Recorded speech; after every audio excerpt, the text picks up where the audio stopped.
এখন আপনিও আমাদের সব টয়েস অর্ডার করতে পারবেন www.puntunkids.com থেকে। Link in the description. Visiting post office. Gattu আর চিঙ্কি মা বাবার সাথে অটো রিক্সা করে মার্কেট যাচ্ছিল, কিন্তু ট্রাফিকের জন্য ওদের অটো রিক্সা একটা পোস্ট অফিসের সামনে এসে দাঁড়ায়। গাট্টু চিঙ্কি তখন বড় অফিসটা দেখে। বাবা, এটা কোন অফিস? গাট্টু, পড় তো আগে, এটা পোস্ট অফিস। ঠিক বললে চিঙ্কি, এটা পোস্ট অফিস। কিন্তু বাবা, পোস্ট অফিসে কি কাজ হয়? তখনই রিক্সা চলতে লাগে। গাট্টু চিঙ্কি, পোস্ট অফিসের ব্যাপারে অনেক কাজ আছে, ঘরে চলো বলছি তোমাদের। গাট্টু চিঙ্কি তারপর মা বাবার সাথে ঘরে পৌঁছায়। গাট্টু চিঙ্কি তারপর ফ্রেশ হয়ে টিভির সামনে বসে যায়, আর মা কিচেনের কাজে ব্যস্ত হয়ে যায়। কার্টুন দেখতে দেখতে বাচ্চারা তো পোস্ট অফিসের কথা ভুলেই যায়। তখনই হলে রাখা মায়ের মোবাইল বাজে। মা, মাসির ফোন। চিঙ্কি মা ফোনটা তোলো, দেখো মাসি কি বলছে। চিঙ্কি মা, তোমার মাকে জিজ্ঞেস করো যে পার্সেলটা পাঠিয়েছিলাম পেয়েছে কিনা। পার্সেল? কি ধরনের পার্সেল মাসি? এরকম তো কিছু আসেনি। তাহলে মাকে বলো পোস্ট অফিসে গিয়ে যেন একবার খোঁজ নেয়। চিঙ্কি তখন ফোন রেখে দেয়। কি হলো চিঙ্কি, মাসি কি বললো? মাসি তো পোস্ট অফিস যেতে বললো, চলো মায়ের সাথে কথা বলি। চিঙ্কি মা, নিশ্চয়ই মাসি পার্সেলের কথা বলেছে। আমি তো বলেছিলাম যে পোস্ট অফিসের একটা কাজ আছে, তো তোমাদের পোস্ট অফিস যেতে হবে আর আমাদের পার্সেলের ব্যাপারে জিজ্ঞেস করবে যে ওটা এসেছে কিনা। এখন তোমরা যাও, ঠিক আছে? পোস্ট অফিসের কথা শুনে গাট্টু চিঙ্কি খুব এক্সাইটেড হয়ে যায়। ওরা নতুন জিনিস শিখতে খুব ভালোবাসে। তারপর আর কি, গাট্টু চিঙ্কি শহরের বড় একটা অফিসে, মানে পোস্ট অফিসে পৌঁছে যায়। চিঙ্কি, অফিস তো কত বড়, আমাদের কোথায় যাওয়ার আছে? গাট্টু চিঙ্কি তখন সব কটা কাউন্টার মন দিয়ে দেখে। তখন ওরা এনকোয়ারি কাউন্টার দেখতে পায়, আর তার সাথে পোস্ট অফিসে আরো কাউন্টার দেখে, যেমন speed post, money order, postal stamp ইত্যাদি। গাট্টু চিঙ্কি এনকোয়ারি কাউন্টারের সামনে এসে দাঁড়িয়ে যায়। ম্যাডাম, আমাদের নিজের পার্সেলের ব্যাপারে জানার আছে। মাসি আমাদের জন্য পাঠিয়েছে, কিন্তু আমরা এখনো পাইনি। কাউন্টারে বসে থাকা ম্যাডাম গাট্টু পিঙ্কিকে দেখে হাসলো আর বললেন, তোমাদের নাম কি সোনারা? আমি গাট্টু, আর এটা চিঙ্কি। খুব ভালো নাম। আচ্ছা গাট্টু, তোমাকে বোঝাই। তুমি তোমার মাসিকে জিজ্ঞেস করবে সে স্পিড পোস্ট করেছে না নরমাল। তোমার মাসি যদি স্পিড পোস্ট করে, তাহলে তোমাকে স্পিড পোস্টের কাউন্টারে যেতে হবে, আর তারপর তোমার মাসির শহর আর নাম বলতে হবে। তাহলে বুঝতে পারবে যে তোমার পোস্ট এসেছে না না। ও আচ্ছা আচ্ছা, তাহলে বুঝেছি। গাট্টু চিঙ্কি দৌড়ে দৌড়ে স্পিড পোস্টের কাউন্টারে পৌঁছায়। স্যার, এখানে আমাদের মাসির পার্সেল এসেছে। কাউন্টারে বসা স্যার হেসে ওঠে। উনি তখন মাসির নাম আর শহর জিজ্ঞেস করেন। গাট্টু চিঙ্কি তখন মাসির নাম আর শহর বলে। না বাবা, এই নামে কোনো পার্সেল আসেনি। গাট্টু চিঙ্কি তখন নিরাশ হয়ে ঘরে চলে আসে। কি হয়েছে গাট্টু চিঙ্কি, পোস্ট অফিসে পার্সেল এসছে? না মা, এখনো আসেনি। আমরা জিজ্ঞেস করেছি, কিন্তু এখনো আসেনি। মা তখন মাসির সাথে কথা বলে, আর তারপর গাট্টু চিঙ্কিকে বলে, শোনো বাবা, মাসির সাথে কথা হয়েছে। উনি তো অনেকদিন আগেই পাঠিয়েছেন, এতদিনে আসা উচিত ছিল। এতদিন তো ঘরে এসে পৌঁছেছে, এইবার কেন এলো না? এবার জিজ্ঞেস করে এসো, ঠিক আছে? মা তখন গাট্টু চিঙ্কিকে মাসির পাঠানো পার্সেলের ডিটেলস, কাস্টমার আইডি লিখে দেয়। মা, তুমি যাও না, ওনারা হয়তো ঠিকঠাক আমাদের বলছেন না, হয়তো ছোট বলে। আরে চিঙ্কি মা, এরকম ব্যাপার নয়। তুমি ঠিকঠাক ভাবে বললেই বলে দেবে। ইন্ডিয়ার সব থেকে বড় ডিপার্টমেন্ট হলো পোস্ট অফিস, যে নাগরিকের সেবায় সব সময় তৎপর থাকে। ইন্ডিয়ান পোস্ট অনলাইন সেবাও দিচ্ছে। কোনো টেকনিক্যাল প্রবলেম হবে এই জন্য হয়তো রিসিভ হয়নি। তোমরা আবার যাও। আচ্ছা ঠিক আছে মা। তুমি চিন্তা করো না মা, এইবারে তো আমরা জেনেই ছাড়বো। আসার সময় আমার জন্য স্ট্যাম্পও নিয়ে এসো। ওকে মা। গাট্টু চিঙ্কি আবার একবার পোস্ট অফিস যায়। আরে গাট্টু চিঙ্কি আবার এসে গেলে, মাসির সাথে কথা হয়েছে? হ্যাঁ ম্যাডাম, মাসি তো কবে পার্সেল করেছে, কিন্তু এখনো আসেনি। মা বললো আমরা অনলাইনও চেক করতে পারি। আপনি কি আমাদের সাহায্য করবেন? হ্যাঁ হ্যাঁ, কেন না। একটা কাজ করো, ভেতরে এসে যাও। চিঙ্কি তখন পোস্ট অফিস ম্যাডামকে মায়ের লিখে দেওয়া কাস্টমার আইডি দেয়। ম্যাডাম, এটা পোস্টের আইডি। পোস্ট অফিসের ম্যাডাম তখন কম্পিউটারে পোস্ট অফিসের ওয়েবসাইট খোলেন আর ওতে কিছু ডিটেলস দেন আর চিঙ্কির দেওয়া আইডি অ্যাড করেন। দেখো গাট্টু চিঙ্কি, পার্সেল এখনো ট্রানজিশনে আছে, কালকে এখানে পৌঁছে যাবে। গাট্টু চিঙ্কি তখন কম্পিউটারে ঝুঁকে দেখে আর ম্যাডাম তখন গাট্টু চিঙ্কিকে পার্সেল রিলেটেড সব ডিটেলস বলেন। চিন্তা করো না গাট্টু চিঙ্কি, কালকে পার্সেল পেয়ে যাবে। ম্যাডাম, ডিটেলস বের করা কি এতটা সোজা? আপনি তো কত তাড়াতাড়ি বলে দিলেন। হ্যাঁ গাট্টু চিঙ্কি, পোস্ট অফিসের সেবা এখন তাড়াতাড়ি হয়ে গেছে। এটা মানি অর্ডারের কাউন্টার, এতে কি হয়? গাট্টু, মানি অর্ডার এমন একটা সিস্টেম যার ফলে তুমি যখন টাকা জমা করবে আর যার নামে মানি অর্ডার করবে সে সেই শহর থেকে সেই টাকা তুলতে পারবে। শুধু তোমাকে এখানে একটা ফর্ম ফিল আপ করতে হবে আর অন্য শহরে টাকা পৌঁছে যাবে। আচ্ছা, এমন নাকি? গাট্টু চিঙ্কি ঘরে ফিরে আসে আর মাকে পার্সেলের ব্যাপারে সব বলে। মা, কালকে পার্সেল এসে যাবে। মাসি নিশ্চয় লাড্ডু পাঠিয়েছে আমার জন্য, কিন্তু লাড্ডুর ডিব্বা তো অনেক ভারী হয়, পোস্ট অফিসে সেটা কি করে আসবে? পোস্টের সাহায্যে সবকিছু পাঠানো যায় চিঙ্কি, শুধু পার্সেলের ওজনে কিছু টাকা দিতে হয়, না হলে সব ধরনের জিনিস পাঠানো যায়। এই নিন মা, আপনার স্ট্যাম্প। এই স্ট্যাম্প কি কাজে আসে? এই স্ট্যাম্প হলো যাকে আমরা পার্সেল পাঠাচ্ছি, এটা পোস্ট অফিসের চার্জের একটা প্রকার। এর সাহায্যে কম টাকায় পোস্ট পাঠানো যায়। হ্যাঁ মা, সেখানে ম্যাডামও আমাদেরকে বলল যে পোস্ট অফিসের সব সেবা খুব তাড়াতাড়ি হয়। উনি তাড়াতাড়ি মাসির পার্সেলের ব্যাপারে বললেন। হ্যাঁ মা, উনি তোমার দেওয়া ডিটেলসে কম্পিউটার থেকে সব ডিটেলস বের করে দিলেন। জেনে খুশি হলো বাচ্চারা যে তোমরা অনেক কিছু শিখতে পেরেছো। এরপর থেকে তোমরাই যাবে পোস্ট অফিসে। গাট্টু চিঙ্কির দাদু দিদার বিয়ে। গরমের ছুটি চলছিল। গাট্টু চিঙ্কি সারাদিন সোসাইটির বাচ্চাদের সাথে খেলাধুলো করত। একদিন সন্ধেবেলা বাইরে থেকে খেলে ধুলে এসে হলে ঢুকতেই দেখে তাদের মা খুব খুশি হয়ে বাবার সাথে কথা বলছে। মা, কি হয়েছে? তুমি এত হাসছো কেন? কথাটাই এমন। তোমাদের দিদা ফোন করেছিল, ওনারা ডেকেছেন। কাল আমরা সবাই মিলে দাদু দিদার বাড়ি যাচ্ছি। এই শুনে গাট্টু চিঙ্কির আনন্দ আর ধরে না। কি মজা! চলো প্যাকিং করতে শুরু করি। দাদু দিদার গ্রামে গিয়ে খুব মজা করব। আর তার পরের দিন সকাল হতেই গাট্টু চিঙ্কি বাবা মা অনেক লাগেজ নিয়ে ট্রেনে করে দাদু দিদার গ্রামের জন্য বেরিয়ে পড়ে। গাট্টু চিঙ্কির দাদু দিদার বাড়ি একটা সুন্দর গ্রামে ছিল, যেখানে সবাই খেতে কাজ করত এবং সবাই মিলে থাকত। দাদু দিদার বাড়িটাও বেশ সুন্দর ছিল।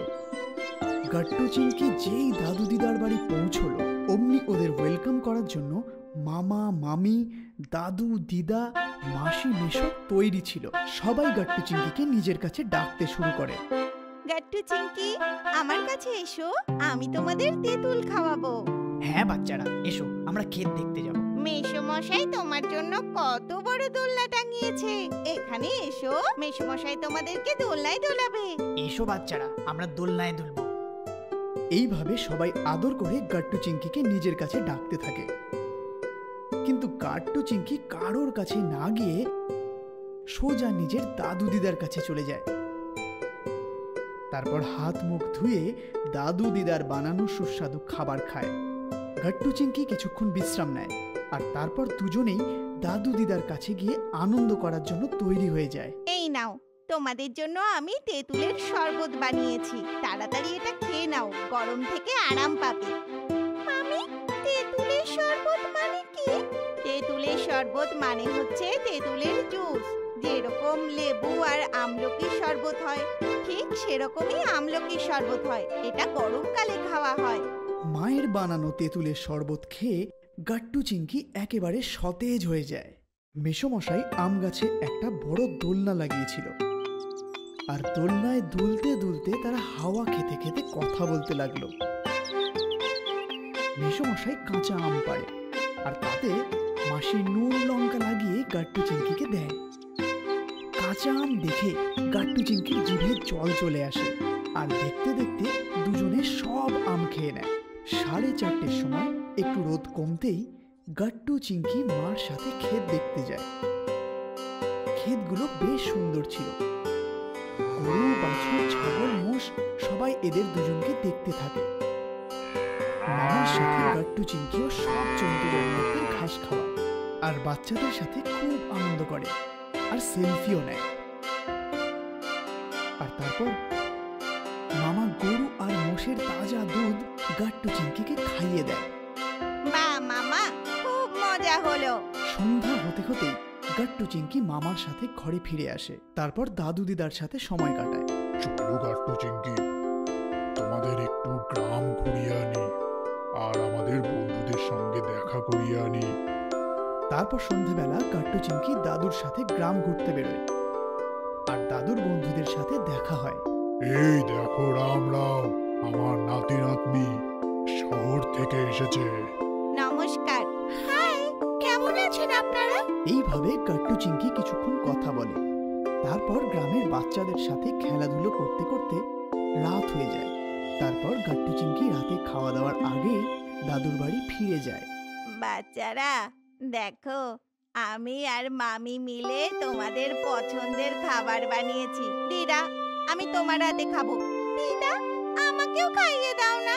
এই কথা শুনে দিদা হাসতে শুরু করে দেয়। হ্যাঁ, ঠিক আছে ঠিক আছে, আমি তোমাদের দুজনকে নিজে হাতে খাইয়ে দেব। তারপর গাট্টু চিংকি পেট ভরে দিদার হাতে খাবার খায়। খাবার খাওয়ার পর সবাই ঘুমোতে যাওয়ার জন্য তৈরি হতে থাকে। তখন গাট্টু চিংকির গরম লাগতে শুরু করে। দিদা, ঘরের ভিতরে খুব গরম লাগছে। পাখা থেকেও গরম হাওয়া আসছে।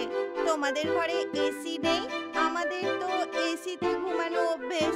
এবার সারা রাত ঘুম আসবে না। এই কথা শুনে দাদু দিদার সাথে সবাই হাসতে শুরু করে। এই দেখে গাট্টু চিংকি আরো কনফিউজ হয়ে যায়। তোমরা সবাই হাসছো কেন? আমরা কিছু ভুল বললাম নাকি? না না, তোমরা কিছু ভুল বলনি।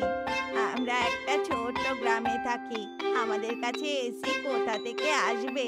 কিন্তু আমাদের কাছে এমন একটা এসি আছে যে তোমাদের শহরের কারো কাছে নেই। এই কথা শুনে গাট্টু চিংকি চমকে যায়। তোমাদের কাছে কোন এসি আছে? প্রকৃতির এসি। গ্রামে প্রকৃতির কৃপায় অনেক গাছপালা রয়েছে, যার জন্য সারা রাত ঠান্ডা হাওয়া বইতে থাকে। আমরা ঘরের ভিতরে নয়, ছাদের উপর খোলা আকাশের নিচে ঘুমাবো আর প্রকৃতির এসি অনুভব করব। এই কথা শুনে গাট্টু চিংকি আনন্দে নেচে ওঠে। তারপর মামা মামি মিলে ছাদে বিছানা পাতে আর সবাই তাতে সেট হয়ে যায়। দিদা, আমি তোমার কাছে ঘুমাবো। আমিও। হ্যাঁ হ্যাঁ, আচ্ছা বাবা, তোমরা দুজনে আমার কাছে ঘুমাও। তারপর খোলা আকাশের তলায় ঠান্ডা হাওয়ায় গাট্টু চিংকি দিদার কাছে মিষ্টি গল্প শুনতে শুনতে ঘুমিয়ে পড়ে। বৃষ্টি আর গাট্টু চিংকির ছাতা। বৃষ্টি বাচ্চাদের পছন্দ হবে না তো কাদের পছন্দ হবে? গাট্টু চিংকিও বৃষ্টির জন্য অধীর আগ্রহে অপেক্ষা করছিল। গরম আর গরমের ছুটি প্রায় শেষের দিকে। বৃষ্টির দিনে স্কুলে যাওয়ার আলাদাই মজা। গাট্টু চিংকিও সেই অপেক্ষাতেই ছিল। একদিন দুজনে গ্যালারিতে বসে বৃষ্টির অপেক্ষা করছিল। দেখ, জুন মাস প্রায় শেষের দিকে আর বৃষ্টি আসার নামই নেই। চিন্তা করিস না, আমি কাল খবরে দেখেছি আজ বৃষ্টি আসার সম্ভাবনা আছে। মনে তো হচ্ছে না, আকাশ তো কাঁচের মতো পরিষ্কার, কি করে আর বৃষ্টি হবে? হঠাৎ করে আবহাওয়া বদলে যায় আর আকাশে কালো কালো মেঘ জমতে শুরু করে। ঠান্ডা বাতাস বইতে শুরু করে, বিদ্যুৎ চমকাতে শুরু করে আর দেখতে দেখতে ঝমঝম করে বৃষ্টি নেমে যায়। আমি বলেছিলাম না, দেখো বৃষ্টি হচ্ছে। হ্যাঁ রে, কি জানি কি করে হঠাৎ ম্যাজিক হয়ে গেল। চলো বৃষ্টিতে নাচি, গাই আর বর্ষাকে স্বাগত জানাই। আর তারপর গাট্টু চিংকি দৌড়াতে দৌড়াতে ঘর থেকে বেরিয়ে যায়। গাট্টু, চিংকি, শোনো, তোমাদের শরীর খারাপ করবে। কিন্তু কে শোনে কার কথা? ওরা দুজনে সোসাইটির বাইরে বাকি বাচ্চাদের সাথে নাচতে গাইতে শুরু করে দেয়। আর একে অপরের ওপর জল ছিটিয়ে বৃষ্টি এনজয় করতে থাকে। বৃষ্টির সাথে সাথে স্কুল শুরু হয়ে যায় আর গাট্টু চিংকি ছাতা নিয়ে স্কুলে পৌঁছে যায়। গাট্টু চিংকির মা ওদের জন্য ছোট্ট ছোট্ট রঙিন ছাতা এনেছিল আর এই ছাতাগুলো নিয়ে ওরা দুজনে স্কুলে এসেছিল। মিশ্র স্যার ক্লাসে গিয়ে একটাও বাচ্চাকে দেখতে পায় না, শুধু চারিদিকে ছাতা আর ছাতা দেখতে পায়। আরে বাচ্চারা কোথায়? এই কথা শুনে বাচ্চারা ছাতা ওপরে উঠিয়ে মিশ্র স্যারকে নিজেদের মুখ দেখে। আমরা এখানে স্যার। এই দেখে মিশ্র স্যার হাসতে শুরু করে দেয়। আরে বাচ্চারা, আমি ভাবলাম ছাত্র সেজে ছাতারা আজ ক্লাসে বসে আছে। একটা কথা বলো, তোমরা ক্লাসে ছাতা খুলে কেন বসে আছো? স্যার বাইরে তো বৃষ্টি হচ্ছে, আমরা ভিজে যাব। আরে তার জন্য ছাতার কি দরকার? ক্লাসের ছাদ আছে তো। স্যার বৃষ্টিতে ছাদ ফেটে গেলে ছাতাই কাজে লাগবে। চিংকির কথা শুনে মিশ্র স্যারের হাসি পেয়ে গেল। আচ্ছা, তার মানে তোমাদের ছাতাগুলো ছাদের থেকেও বেশি মজবুত। ঠিক আছে, আজ তাহলে তোমাদের সাথে সাথে তোমাদের ছাতাদেরও পড়াবো। চলো, ছাতা এবং ছাত্ররা নিজেদের বই বার করো।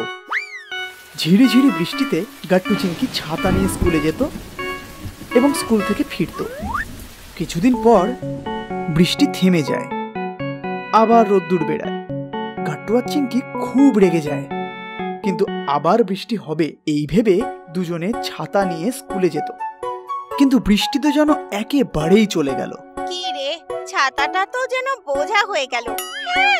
বৃষ্টি না হলে ছাতার আর কি দরকার, কাল থেকে আর ছাতা আনবো না। ওই দিন গাট্টু চিংকি ঠিক করে যে ওরা ছাতা নিয়ে স্কুলে যাবে না। দুজনেই এবার ছাতা থেকে বোর হয়ে গিয়েছিল। স্কুল শেষ হতেই গাট্টু চিংকি ছাতা নিয়ে বাড়ির দিকে রওনা হলো।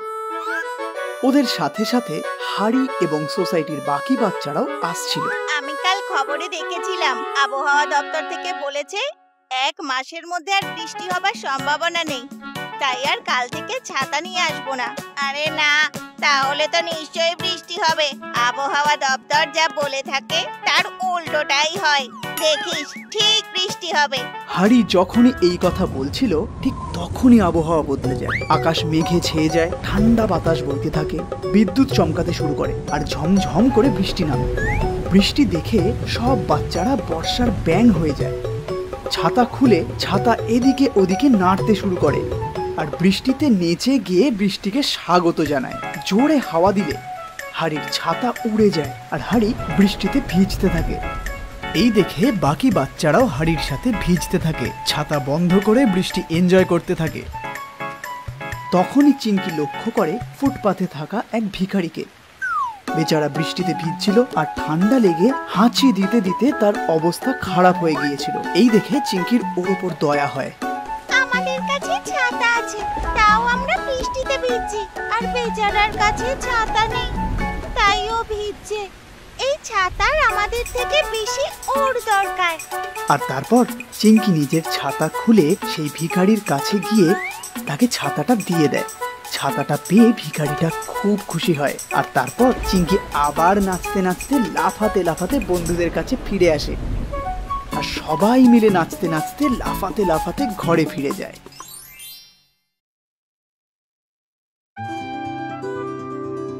গাট্টু আর চিংকি স্কুল থেকে বাড়ি আসে, এসেই সারা বাড়ি মাথায় উঠিয়ে নেয়। মা মা, কোথায় তুমি? বাবা তাড়াতাড়ি এসো। আওয়াজ শুনে মা বাবা কাজ ছেড়ে হলে আসে। কি হয়েছে বাচ্চারা? বন্ধুদের সাথে ঝগড়া করে আসছো কি? না মা, তেমন ব্যাপার নেই। কোনো অ্যাক্সিডেন্ট দেখে নিলে নাকি? এ বাবা, তুমিও? সে কথা নয়। তাহলে বলো কি ব্যাপার? কথা শুনে তুমি আশ্চর্য হয়ে যাবে। আশ্চর্য তো এখনো আমরা আছি, বলো ব্যাপারটা কি হয়েছে? বাবা মা, আমরা মোদি মশাইয়ের ইন্টারভিউ নিতে চলেছি। কি? বলেছিলাম না, আশ্চর্য হয়ে যাবে। আমি তো বিশ্বাস করতে পারছি না। সত্যি কি তোমরা মোদি মশাইয়ের ইন্টারভিউ নিতে চলেছো? হ্যাঁ বাবা, আমরা মোদি মশাইয়ের ইন্টারভিউ নিতে যাচ্ছি। কবে, কোথায়, কিভাবে? আর তোমরা আমাদের আগে বলনি কেন? আরে মা, আজকেই ঠিক হয়েছে, তো আগে কি করে বলতাম? মানে আজ হঠাৎ করে এইসব কি করে? আরে বাবা, স্কুলে মিশ্রা স্যার আজ একটা প্রজেক্ট দিয়েছে, তাই আজই ঠিক হলো। মানে মোদিজির ইন্টারভিউ এটা তোমার প্রজেক্ট? আমরা তোমাদের সঙ্গে ঠাট্টা করছিলাম। সামনাসামনি বসে ইন্টারভিউ নেওয়ার নেই, শুধু ইন্টারভিউয়ের জন্য প্রশ্ন তৈরি করার আছে।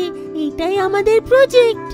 মিশ্রা স্যার ইন্টারভিউয়ের টপিক শেখাচ্ছিল, তাই সে প্রজেক্ট দিয়েছে যে তুমি যে লোকের ইন্টারভিউ নিতে চাও তার জন্য প্রশ্নের লিস্ট বানাও। আর মোদি মশাই আমাদের কতটা প্রিয় সেটা তো তুমি জানো, তাই আমরা এই প্রজেক্টটা নিয়ে নিয়েছি। কি বাচ্চারা, তোমরা তো আমাদেরকে ভয় পাই দিয়েছিলে। মা বাবা, তোমরা কি আমাদের প্রশ্ন তৈরি করতে সাহায্য করবে? নিশ্চয়ই করব, মোদি মশাই তো আমাদেরও ফেভারিট। ফ্রেশ হয়ে গাট্টু আর চিঙ্কি মা বাবার সাথে প্রশ্ন তৈরি করতে বসে পড়ে। প্রথম প্রশ্ন কি জিজ্ঞেস করব? তুমি ভাবো, ইন্টারভিউ তো তুমি নেবে না? মোদিজি, আপনার নাম কি? আরে পাগল, সেটা তো সবাই জানে। মোদি মশাইয়ের নাম মোদি মশাই। গুগল কর, ওনার পুরো নামটা জান। তাহলে এই প্রশ্নটাকে ঘুরিয়ে দিই। সেইটা কি করে? মোদিজি, আপনার ছোটবেলায় নিকনেম কি ছিল? এটা কেমন? এইটা তো সত্যিতেই প্রশ্নের মতন। ছোটবেলাতে তো সবারই নিকনেম হয়। এই প্রশ্নটা লিখে নাও। আর চিঙ্কি প্রশ্ন লিখে ফেলে। দ্বিতীয় প্রশ্ন কি জিজ্ঞেস করি? ভাবো ভাবো। আপনার ফেভারিট অ্যানিমাল? আমি নিশ্চিত সিংহই হবে। তুই কেন জবাব দিচ্ছিস? জবাব তো মোদি মশাই দেবে। এই প্রশ্নটাও লিখে ফেল। এখন ফেভারিট বার্ড? ময়ূর। সেটা তো সবাই জানে, ওনার ময়ূরের সাথে ভিডিও দেখেছে সবাই। তাহলে এরম করি, আমরা লিখি যে মোদিজি আপনার কাছে ময়ূর কি করে আসে? তারা আপনার থেকে ভয় পায় না? বাবা, এটা ঠিক আছে না? খুব ভালো। তোমরা মোদি মশাইকে যেটা জিজ্ঞেস করতে চাও সেইটা লেখো। তৃতীয় প্রশ্ন, আপনি কখনো গুলি ডান্ডা খেলেছেন?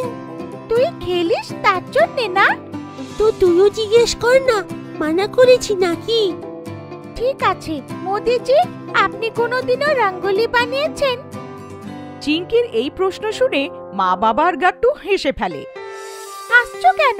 আমি সত্যিকারের ওনাকে এটাই জিজ্ঞেস করতে চাই। আরে রেগে যেও না মা, এটা ভালো প্রশ্ন।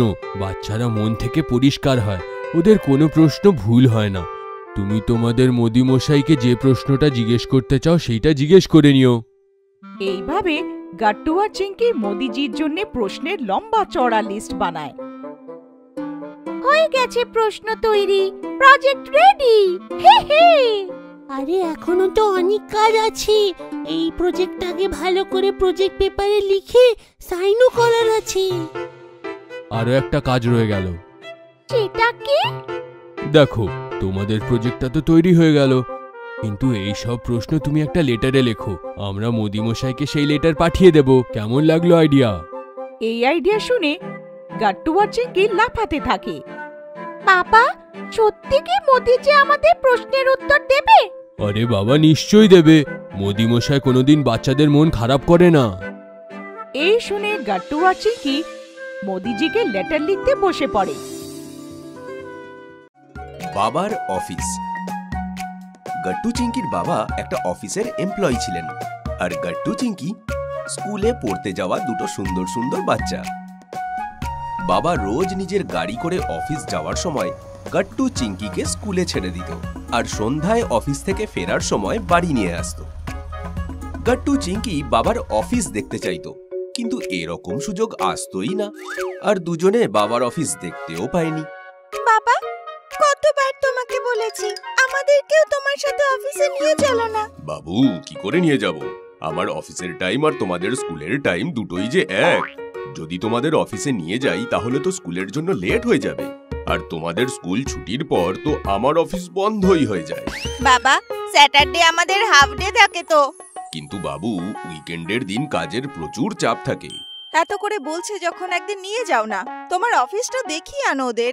তাহলে এক কাজ করো, শনিবার দিন তুমিই ওদেরকে নিয়ে অফিসে এসো।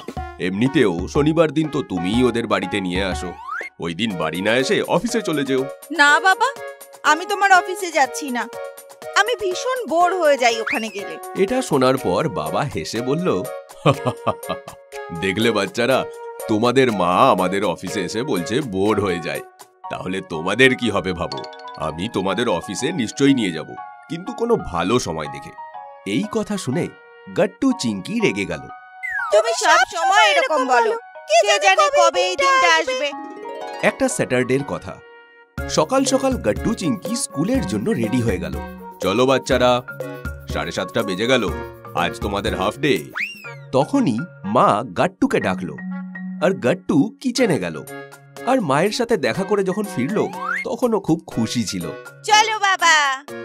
কি বলছিল তোমার মা? কিছু না। গাট্টু চিংকি বাবার গাড়িতে বসে পড়ল, আর বাবা ওদেরকে স্কুলে ছেড়ে দিল। শোনো, তোমাদের মা তোমাদের নিতে আসবে, এখানেই গেটের সামনে দাঁড়াবে, কিন্তু এদিক ওদিকে যাবে না। আমরা জানি বাবা, তুমি যাও। বাবা চলে গেল, আর গাট্টু চিংকিও ক্লাসে এসে বসে গেল। দেখতে দেখতে 12টা বেজে গেল, আর গাট্টু চিংকির স্কুলের হাফ ডে শেষ হলো। দুজনে গেটে এসে দাঁড়িয়ে গেল। অনেকটা দেরি হয়ে যাচ্ছিল। সমস্ত বাচ্চারা তাদের বাবা মায়ের সাথে বাড়ি ফিরে যাচ্ছিল, কিন্তু গাট্টু চিংকির মা স্কুটি নিয়ে আসছিল না। এই জন্য চিংকি বেশ চিন্তায় পড়ে গেল। জানি না মা এখনো কেন এলো না। মা আসবে না চিংকি, আমাদেরকে বাবার সাথেই বাড়ি ফিরতে হবে। কিন্তু বাবা কি করে আসবে? আজকে তো স্যাটারডে, আজকে তো মা আসে, বাবা তো অফিসে থাকে। তাহলে আমাদেরকে বাবার অফিসে যেতে হবে। কি করে? হেঁটে? এত দূর? না, রিকশায় করে। মা রিকশাতে যাওয়ার টাকাও দিয়ে দিয়েছে, এই দেখো। গাট্টুর হাতে টাকা দেখে চিংকি বিশেষ কিছু বুঝতে পারল না। তখন গাট্টু বলল, চিংকি, তুমি একদম বোকা। মা জেনে শুনেই আমাদেরকে নিতে আসেনি, যাতে আমরা বাবার অফিসে যেতে পারি। সকালে যখন আমি মার কাছে গিয়েছিলাম, তখন মা আমাকে টাকা দিয়ে কানে কানে বলেছিল, আজ আমি তোমাদেরকে নিতে যাব না, তোমরা দুজন রিকশায় করে বাবার অফিসে চলে যেও। বাবার অফিস ঘুরে সন্ধ্যাবেলায় ফিরে এসো, ঠিক আছে? কি বলো চিংকি, তাহলে যাওয়া যাক? চিংকি শুনে বেশ এক্সাইটেড হয়ে গেল, আর হঠাৎ করে চেঁচিয়ে উঠল, চলো। তারপর আর কি, গাট্টু চিংকি একটা রিকশাতে বসে পড়লো, আর বাবার অফিসের দিকে এগোতে লাগলো। অফিসের বিল্ডিং বিশাল বড় আর খুব সুন্দর ছিল। বাইরে থেকে তো দুজনে অনেকবারই দেখেছিল, কিন্তু আজকে ভেতর থেকে দেখার সুযোগ। দুজনে গেটের সামনে দাঁড়িয়েছিল। ঠিক তখনই সিকিউরিটি গার্ড ওদের দেখতে পেল। শিট, এবার এনাকে কি বলবো? গার্ড দুজনের সামনে এলো। ওর হাতে একটা লাঠি ছিল। লাঠি দেখে গাট্টু চিংকি ভয় পেয়ে গেল। তখনই হঠাৎ গার্ড হেসে বলল, আরে গাট্টু চিংকি, তোমরা বাবার সাথে দেখা করতে এসেছো? আপনি কি করে আমাদের চিনলেন? আমরা তো প্রথমবার অফিসে এলাম। আরে স্যার, তোমাদের দুজনের ফটো সোশ্যাল মিডিয়াতে আপলোড করেছিলেন না, তো ওখানেই দেখেছি আমি। ভালো লাগলো তোমাদের দেখে।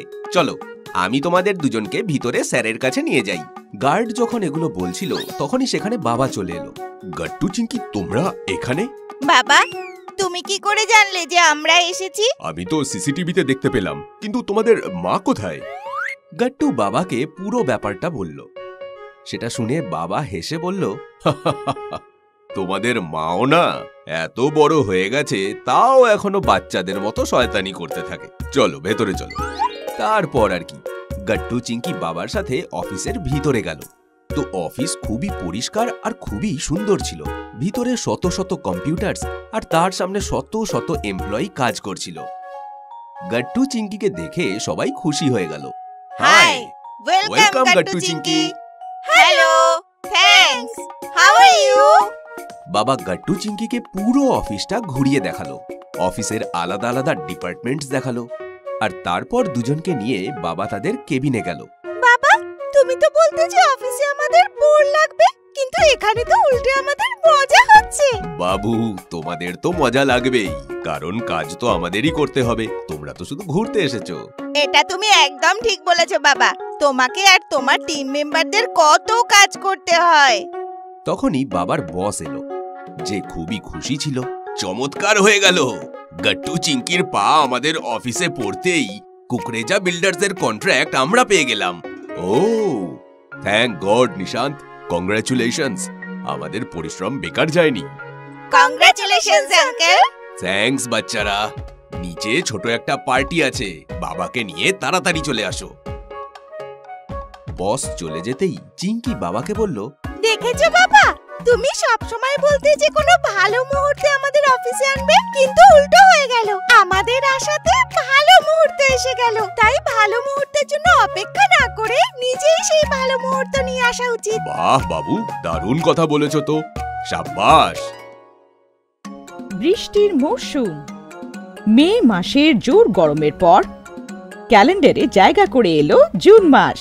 কিন্তু জুনেও সেই অবস্থা, সাদা আকাশ, গরমে হয়রান আর বাচ্চাদের চেঁচামেচিতে হয়রান বেচারা জুন বর্ষার অপেক্ষা করছিল।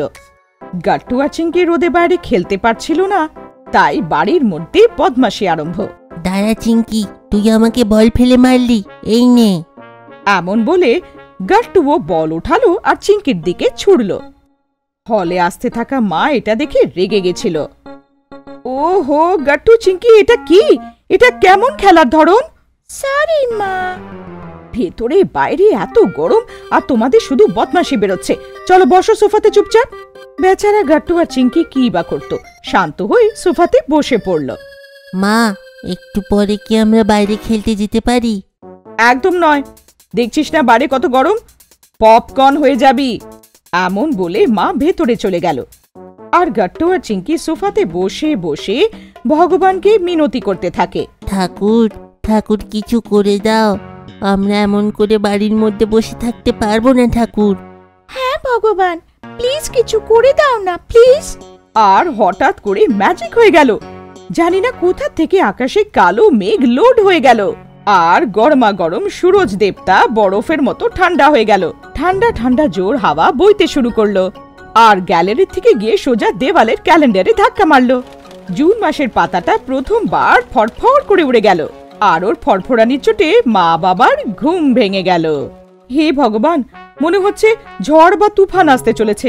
আরে না, ঝড় না বৃষ্টি, এইটা তো হলো বর্ষার আগমন। ওই দেখো। মার বাবা জানলা থেকে বাইরে দেখলো যে জোর বৃষ্টির ঝর্ণা আকাশ থেকে নিচে পড়ছিল। ভেজা শুকনো মাটির জোর গন্ধ সারা বাড়িতে ছড়িয়ে পড়েছিল। আর গাট্টু চিঙ্কি, ওরা তো হলে ছিলই না। ওরা তো কখন নিচে সোসাইটি ক্যাম্পাসে এসে বৃষ্টিতে নাচছিল, গান গাইছিল, বন্ধুদের সাথে বৃষ্টিকে ওয়েলকাম জানাচ্ছিল। Welcome rain, welcome rain. Thanks ভগবান, তুমি আমাদের কথা শুনে ফেললে। জোর বৃষ্টি হচ্ছিল আর ওই বৃষ্টিতে Gattu Chinki out of control হয়ে গিয়েছিল। আসলো আবহাওয়া ঠান্ডা ঠান্ডা ওয়াটার কুলারের। চিঙ্কি তো আকাশের দিকে মুখ খুলে ব্যাস মুখে পড়তে থাকা জলকে এনজয় করছিল আর ছপাক ছপাক করে লাফাতে শুরু করলো। গাট্টু আর বাকি বাচ্চারা চিঙ্কিকে ঘিরে ফেললো আর ওদের উপর হাসতে শুরু করলো।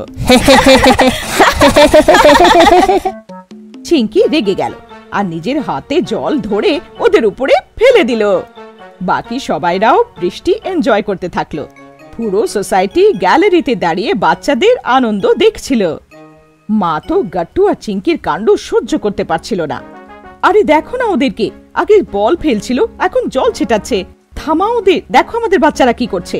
আরে কিছুই করছে না, আমাদের বাচ্চারা তো এনজয় করছে, চলো আমরাও যাই। না বাবা না, আমরা কি বাচ্চা? বাচ্চারা দেখলো যে সব প্যারেন্টস গ্যালারিতে দাঁড়িয়ে দাঁড়িয়ে দেখছিল। আরে আমাদের বাবা মা, তাদেরও নিচে আনতে হবে। কিন্তু কিভাবে? এমন করে। আর সঙ্গে সঙ্গে যেখানে বাড়ির বাইরে জল একত্রিত হচ্ছিল ওইখানে নৌকো ভাসিয়ে দিল। নৌকোটাকে জলে ভাসতে দেখে বাকি বাচ্চারাও তাড়াতাড়ি নৌকো বানালো আর জলে নৌকোর রেস আরম্ভ হয়ে গেল। কারোর নৌকো শিগগিরই ভেসে যেত, কারোরটা ছিঁড়ে যেত, কারোরটা ভাসতে থাকতো। এইসব দেখে বাচ্চারা খুব খুশি হচ্ছিল। ওপরে প্যারেন্টসরাও এসব দেখে খুব খুশি হচ্ছিল। কিন্তু ওরা বুঝে গেছিল যে বাচ্চারা ভালো করে নৌকো বানাতে পারছিল না, তাই সব ভেঙে যাচ্ছিল। প্যারেন্টসরা নিচে নেমে আসলো, বাচ্চাদের মেসেজ প্যারেন্টস অব্দি পৌঁছে গেল। আরে শর্মা মশাই, বাচ্চারা তো ডাকছে, যাবেন নাকি? কি বললেন? শুনতে পারছি না। আরে চলো নিচে, আরে চলো চলো। আর তারপর কি, সব বাচ্চাদের প্যারেন্টসরাও নিচে এসে গেল আর বাচ্চাদের সাথে বাচ্চা হয়ে সবাই নৌকো বানাতে শুরু করলো। বাবা, আমরা নৌকো বানাতে জানি, আমি আপনাকে নামানোর জন্য এমনটা করেছি। এইটা দেখে সবাই হাসতে থাকে। আর তারপর কি, গাট্টু চিংকির পুরো সোসাইটি বৃষ্টিতে নাচছিল। বৃষ্টি এত বেশি হচ্ছিল যে দেখতে দেখতে বাগানে পুরো কাদা হয়ে গেল। তারপর আর কি, বাচ্চারা কাদায় পিছলে পিছলে পড়তে থাকে। তখনই হঠাৎ বান্টি চিৎকার করে ওঠে, বাঁচাও বাঁচাও বাঁচাও। বাচ্চারা পেছনে দেখলো যে 10টা বড়া পাও একসাথে খেয়ে থাকা গোল গোল বান্টি পুরো কাদাতে আটকে গেছিল। আরে হেসো না, আমাকে বের করো। সব বাচ্চারা বান্টির হাত ধরে ওকে উপরে টানতে থাকে। বান্টি ওঠ রে, ওঠ। বাচ্চারা বান্টিকে নাড়াতেও পারছিল না। উল্টো কাদার কারণে সবার হাত পিছলে যাচ্ছিল আর সব ওই কাদাতে পড়ে যাচ্ছিল। এক কাজ করা হোক, বান্টিকে ছেড়ে দেওয়া হোক, আমরা যাই এখান থেকে। আরে এটা কি করছো? না না, আমারও আসার আছে। আর এমন বলে বান্টি হাতির মতো খুব জোর দিল, আর দেখতে দেখতে বান্টি নিজের থেকেই কাদা থেকে পুরো বাইরে বেরিয়ে এলো। দেখলে, আমরা যখন চেষ্টা করছিলাম মজা নিচ্ছিল, এখন নিজে ওঠ। সময়ের সাথে সাথে বৃষ্টি আরো জোরে পড়ছিল, থামার নামও নিচ্ছিল না। আর বাচ্চারা তো একদমই চাইছিল না যে বৃষ্টি থেমে যাক। সবাই নিজের নিজের সাইকেল বার করলো, আর এই জোর বৃষ্টিতে সব বাচ্চারা সাইকেল চালাতে শুরু করলো। ফ্লোরে বড় জলের পুকুর হয়ে গিয়েছিল। তার মধ্যে থেকে যখন সাইকেলের টায়ার যাচ্ছিল, জলের জোর ঢেউ উঠছিল। বারবার জলে সাইকেল নিয়ে যাওয়াটা অনেক মজা হচ্ছিল। আরে আরে চলো, হয়ে গেল বৃষ্টি, চলো এখন উপরে। হ্যাঁ চলো, কিন্তু বাচ্চারা কোথায়? সব প্যারেন্টসরা বাচ্চাদের এদিক ওদিক দেখতে থাকে। আর তখনই হঠাৎ ওদের উপরে বিভিন্ন রঙের জল পড়তে থাকে। আরে এগুলো কি? লাল, গোলাপি, হলুদ, নীল রঙের বৃষ্টি কি করে আরম্ভ হয়ে গেল হঠাৎ? আকাশে আবার ইন্দ্রধনু এসে যায়নি তো? আরে ইন্দ্রধনু নয়, কালার্সের প্যাকেট ফাটছে, উপরে দেখো। সবাই উপরের দিকে দেখলো। গাট্টু, চিংকি আর সোসাইটির সব বাচ্চারা হোলির বেঁচে যাওয়া রং আকাশে ফেলছিল। রং জলে মিশে যাচ্ছিল আর রঙে বৃষ্টি হচ্ছিল। হালকা হালকা বৃষ্টি আবার জোর হচ্ছিল আর বাচ্চাদের রঙে রঙে যাচ্ছিল। Eco friendly Ganesh. গণপতি বাপ্পা মোরিয়া, মঙ্গল মূর্তি মোরিয়া। আরে গণেশ চতুর্থী তো কালকে, তোমরা আজকে মূর্তি এনেছো কেন? আরে চঞ্চলানি আঙ্কেল, গণেশ চতুর্থী তো কালকে, কিন্তু কাল সকালে এই মাটির মূর্তি পাওয়া যেত না, তাই আজ গিয়ে আমরা মূর্তি এনেছি। এখন সোসাইটিতে মণ্ডপটা তৈরি করাও বাকি আছে। চলো চলো, তাড়াতাড়ি জোগাড় করো। চঞ্চলানি আঙ্কেল, আপনি এই মূর্তিটাকে ক্লাব হাউসে কোনো সুরক্ষিত জায়গাতে রেখে দিন, ততক্ষণ আমরা ডেকোরেশনের প্রস্তুতি নিই। আরে বাচ্চারা, তোমরা তো ইকো ফ্রেন্ডলি মূর্তি আনলে, কিন্তু ডেকোরেশন ইকো ফ্রেন্ডলি কি করে হবে? তাই তো আমরা সুখবিন্দর আঙ্কেলকে ডেকেছি। সুখবিন্দর আঙ্কেল আমাদেরকে সাদা কাপড় দিয়ে হিমালয়া বানিয়ে দেবে বলেছে। আর সুরেশ আঙ্কেল ভগবান শঙ্কর আর মা পার্বতীর চিত্র মাটির রং দিয়ে বানিয়ে দিতে চলেছে। আরে বাহ, তার মানে এবারে হিমালয়ার ডেকোরেশন করার আছে। হ্যাঁ, সোসাইটির গণেশ ঠাকুরকে সবাই মিশে ডেকোরেট করা হবে, আর সেটাও ইকো ফ্রেন্ডলি ডেকোরেশনের সঙ্গে। Eco friendly Ganesha. চলো চলো রাজু, চলো, তুমি সুখবিন্দর আঙ্কেল আর সুরেশ আঙ্কেলকে ডেকে আনো, আমি কিছু জিনিস নিয়ে আসি, আমরা সবাই ক্লাব হাউসে দেখা করব। এইভাবে সুখবিন্দর আঙ্কেল আর চিঞ্চলানি আঙ্কেল আর সুরেশ আঙ্কেল সবাই মিলে বাচ্চাদের ডেকোরেশনে সাহায্য করলো। ডেকোরেশন করতে করতে বাচ্চারা অনেক ক্লান্ত হয়ে গেছিল আর ওদের খিদেও খুব পেয়েছিল। তাই জন্যে গাট্টু আর চিংকির ঠাকুমা আর মা ওদের জন্য খাবার নিয়ে এলো। ওদের আসতে দেখে সব বড় লোকেরা নিজেদের নিজেদের বাড়িতে খেতে চলে গেল। চলো বাচ্চারা, শিগগিরই কিছু খেয়ে নাও, খুব ক্লান্ত হয়ে গিয়েছো তাই না? হ্যাঁ মা, খুব খিদে পেয়েছে।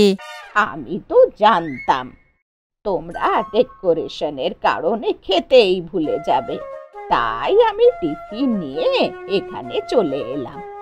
এখন ডেকোরেশন বন্ধ করো, আগে খাবার খেয়ে নাও। মা, আমি যাচ্ছি, তুমি বাচ্চাদের সাথে থাকো, আমি বাড়ির ডেকোরেশনটা দেখছি। আচ্ছা মা, আচ্ছা। সব বাচ্চারা খাবার খেতে বসে গেল, খাওয়াও হয়ে গেল। আর ডেকোরেশন করতে করতে ওখানে ক্লাব হাউসে বাচ্চারা ঘুমিয়ে পড়ল। রাত হয়ে গেছিল, তাই ঠাকুমাও চাদর মুড়ি দিয়ে বাচ্চাদেরকে ওখানেই ভালো করে শুইয়ে দিল, আর সেও ওখানে ঘুমিয়ে পড়ল। তখনই পেছন থেকে একটা আওয়াজ এলো, গাট্টু চিংকি, ওঠো ওঠো, তাড়াতাড়ি ওঠো, দেখো তোমার সঙ্গে কে দেখা করতে এসেছে। ও কে? আমাকে শুতে দাও। হ্যাঁ, গণেশ? হ্যাঁ, আমি হলাম তোমার বন্ধু গণেশা। আরে গাট্টু, তাড়াতাড়ি ওঠ, গণেশ ঠাকুর আমাদের সঙ্গে দেখা করতে এসেছে। গণেশা, আপনি আমাদের সঙ্গে? হ্যাঁ, তোমাদের বাচ্চাদের ভক্তিভাব আর পরিবেশকে নিয়ে প্রেম দেখে আমি খুব প্রফুল্লিত, তাই তোমাদের সঙ্গে দেখা করতে এসেছি। চাও, তোমাদের যা দরকার চেয়ে নাও। মা বলে ঠাকুর থেকে কিছু চায় না, শুধু ভক্তি করে পুজো করতে হয় আর নিজের কর্মের উপরে বিশ্বাস করতে হয়।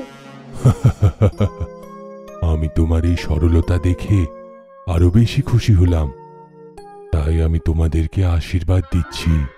তোমরা সবাই পড়াশোনায় সবসময় ভালো করবে, আর তোমাদের কখনো কোনো অসুবিধা হবে না। এরকম বলে গণেশ ঠাকুর ওখান থেকে চলে গেল। গাট্টু আর চিংকির তো নিজেদের উপরে বিশ্বাসই হচ্ছিল না, তাই বারবার দুজনে নিজেদের চোখ ঘষে ঘষে একে অপরকে জিজ্ঞাসা করতে থাকে, তুমিও কি সেটাই দেখলে যেটা আমি দেখলাম? তুইও কি গণেশ ঠাকুর দেখলি? এক্ষুনি সত্যি গণেশ ঠাকুর এসেছিল। গাট্টু আর চিংকি একে অপরকে জিজ্ঞেস করছিল, তখনই হঠাৎ বাবা ক্লাব হাউসে এলো আর বলতে শুরু করলো, চলো বাচ্চারা, সকাল হয়ে গেছে, তাড়াতাড়ি বাড়িতে গিয়ে তৈরি হও আর তাড়াতাড়ি ক্লাব হাউসে এসো, তারপরে গণেশ ঠাকুরকে প্রতিষ্ঠা করব। দিদা, তুমি জানো এখানে একটু আগে গণেশ ঠাকুর এসেছিল, আর উনি আমাদের আশীর্বাদও দিলেন। যা তা কি বলে যাচ্ছ? গাট্টু চিংকি, গণেশ ঠাকুর তো মূর্তির ভেতরে থাকে, সত্যি করে কি করে আসতে পারে? আরে হ্যাঁ, গণেশ ঠাকুর সত্যিতে আসতে পারবে না রে। গাট্টু আর চিংকির কথাগুলোর উপরে কেউ বিশ্বাস করলো না। সব বাচ্চারা তৈরি হওয়ার জন্য নিজেদের নিজেদের বাড়ি চলে গেল। ততক্ষণে সব বড় লোকেরা মিলে বাকি ডেকোরেশনও করে নিল, সব লাইটও লাগিয়ে দিল। সব লোকেরা স্থাপনার জন্য তৈরি হয়ে এসে আরতির জন্য দাঁড়িয়েছিল। ওম জয় জগদীশ হরে, स्वामी जय जगदीश हरे। ओ माय फ्रेंड गणेशा, तुम रहना साथ हमेशा। সেদিন সোসাইটিতে খুব হাঙ্গামা হলো। ব্যান্ড বাজার সাথে গাট্টু চিংকি আর বন্ধুরা সব খুব নাচলো। পরের দিন সোসাইটিতে লেবু আর চামচের কম্পিটিশন অ্যারেঞ্জ করা হলো। তারপর আর কি, গাট্টু, চিংকি, হরি, বান্টি আর পিঙ্কি সব বাচ্চারা বেরিয়ে পড়লো নিজেদের চামচ আর লেবু নিয়ে। On your mark, get set, go. এ গাট্টু গাট্টু, পিঙ্কি পিঙ্কি, এ গাট্টু গাট্টু।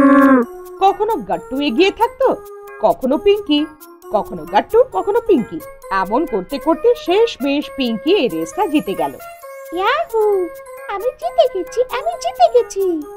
চলো এখন সব বড়রা লাইনে লেগে যাও। আরে বাবা, আমরা থোড়ি না খেলবো। চলো চলো, আরম্ভ করো। শর্মা আঙ্কেল, তাড়াতাড়ি এগিয়ে এসো। সুরেশ আঙ্কেল, সুখবিন্দর আঙ্কেল, বাবা এসো না তাড়াতাড়ি। আরে হ্যাঁ হ্যাঁ বাচ্চারা, দাঁড়াও, আসছি। তারপর আর কি, সবাই মিলে লেবু আর চামচের কম্পিটিশনের খুব আনন্দ ওঠালো। আর যেমন তেমন করে লেবুগুলোকে বাঁচিয়ে সুখবিন্দর আঙ্কেল এই কম্পিটিশনটা জিতে গেল আর নিজের ভাঙড়া ডান্স করতে শুরু করলো। ওরে আমি জিতে গেলাম, ওই হয় ওই হয় হয় হয়, আমি জিতে গেলাম। ওনাকে নাচতে দেখে সব বাচ্চারাও ওনার সাথে নাচতে শুরু করলো। Way way way way way way, আহু। পরের দিন আলুর রেস ছিল। আজকে দেখবি আমি জিতবো। বান্টি, মনে রেখো আমরা মেয়েরা কিন্তু কম, কিন্তু গতকালও মেয়েই জিতেছে, আর এই পুরো 10 দিনে মেয়েরাই জিতবে। চলো চলো বাচ্চারা, ঝগড়া বন্ধ, এবার লাইনে দাঁড়িয়ে পড়ো। সব বাচ্চারা বস্তায় নিজের পা ঢুকিয়ে রেসের জন্য তৈরি হয়ে গেল। 1 2 3 স্টার্ট। সব বাচ্চারা লাফাতে শুরু করলো। আরে একি, বান্টি তো পড়ে গেল। সব বাচ্চারা ওর উপরে হাসতে শুরু করলো। ওরে বাবা, জোরে লাগলো। ইরে বান্টির বাচ্চা, সেদিন আমাকে বৃষ্টিতে জোর করে দুম করে ফেলে দিয়েছিলিস, তখন তো খুব মজা আসছিল, এখন কেমন লাগছে? দুজনের ঝগড়ার মধ্যে গাট্টুর সামনে গণেশ ঠাকুরকে দেখতে পেল। ও গণেশ ঠাকুরের দিকে জোরে জোরে লাফাতে লাফাতে গাট্টু রেস জিতে গেল আর ও ফার্স্ট এসে গেল। কিন্তু গাট্টুর ওখানে পৌঁছানোর আগে গণেশ ঠাকুর ওখান থেকে উধাও হয়ে গেছিল। আরে গণেশ ঠাকুর কোথায় গেল? এক্ষুনি তো ছিল। কি হয়েছে গাট্টু, তুই কি আবার গণেশ ঠাকুরকে দেখলি? হ্যাঁ চিঙ্কি। তার মানে হচ্ছে গণেশ ঠাকুর চাইছেন যে তুই জীবনের সব রেসে ফার্স্ট আসিস। ওনার আশীর্বাদ তোর সাথে আছে। বলো গণপতি বাপ্পা মোরিয়া, মঙ্গল মূর্তি মোরিয়া। গাট্টু আর চিঙ্কি পুরো ভক্তি ভরা মন দিয়ে গণেশের মূর্তির আগে হাত জোড় করলো আর সারা জগতের মঙ্গলের আশীর্বাদ চাইলো, স্বপ্ন হোক বা সত্যি। কিন্তু গণেশ ঠাকুর গাট্টু আর চিঙ্কিকে আশীর্বাদ দিল, এই ব্যাপারটা সত্য। তাই সব সময় মনে রেখো, ভগবানের কাছে কোনো ইচ্ছের আশা না রেখে পুরো মনোযোগ দিয়ে ভগবানের পুজো করা উচিত।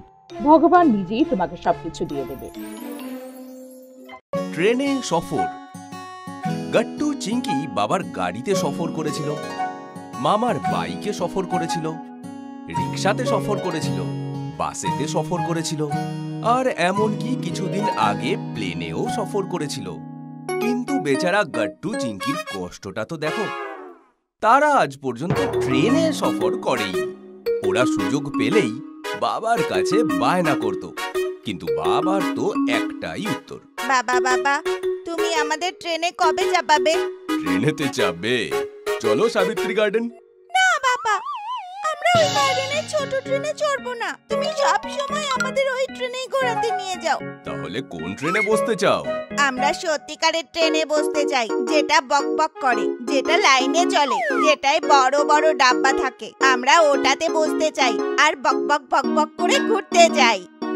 গাট্টু চিঙ্কি শুধু এটা বলেই থামলো না, ওরা বাবার সামনে ভাগ ভাগ করে ট্রেনের অ্যাক্টিং করতে করতে নাচতে লাগলো। আর বেচারা বাবার কান ঝালাপালা হয়ে গেল।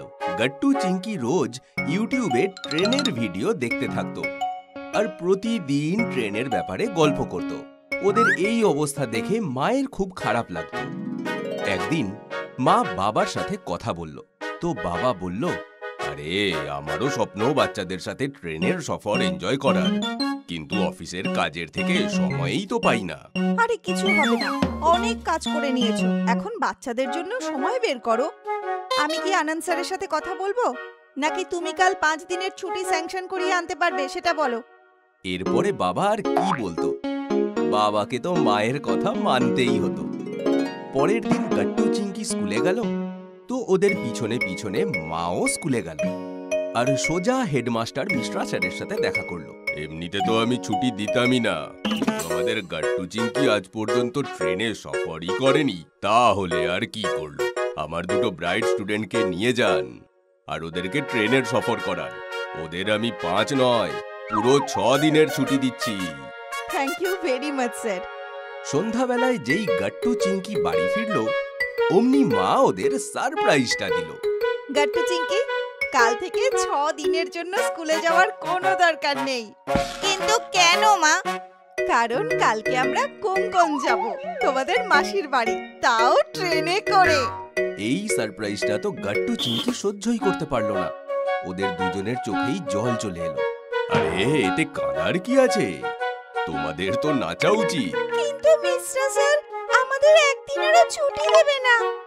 একদম দেবেন, কারণ উনি অলরেডি ছুটি দিয়ে দিয়েছেন, তাও আবার 6 দিনের। মা গাট্টু চিঙ্কিকে পুরো ব্যাপারটা বলল। এটা শোনার পর গাট্টু চিঙ্কি দৌড়ে গিয়ে মাকে জড়িয়ে ধরল। পরের দিন মা, বাবা আর গাট্টু চিঙ্কি অনেক লাগেজ সাথে নিয়ে রেলওয়ে স্থানক পৌঁছালো। তো ওদেরকে দেখেই একটা কুলি এগিয়ে এলো আর সে ওদের লাগেজ তুলে নিল। তুমি এই লোকটাকে সব জিনিসপত্র কেন দিয়ে দিলে?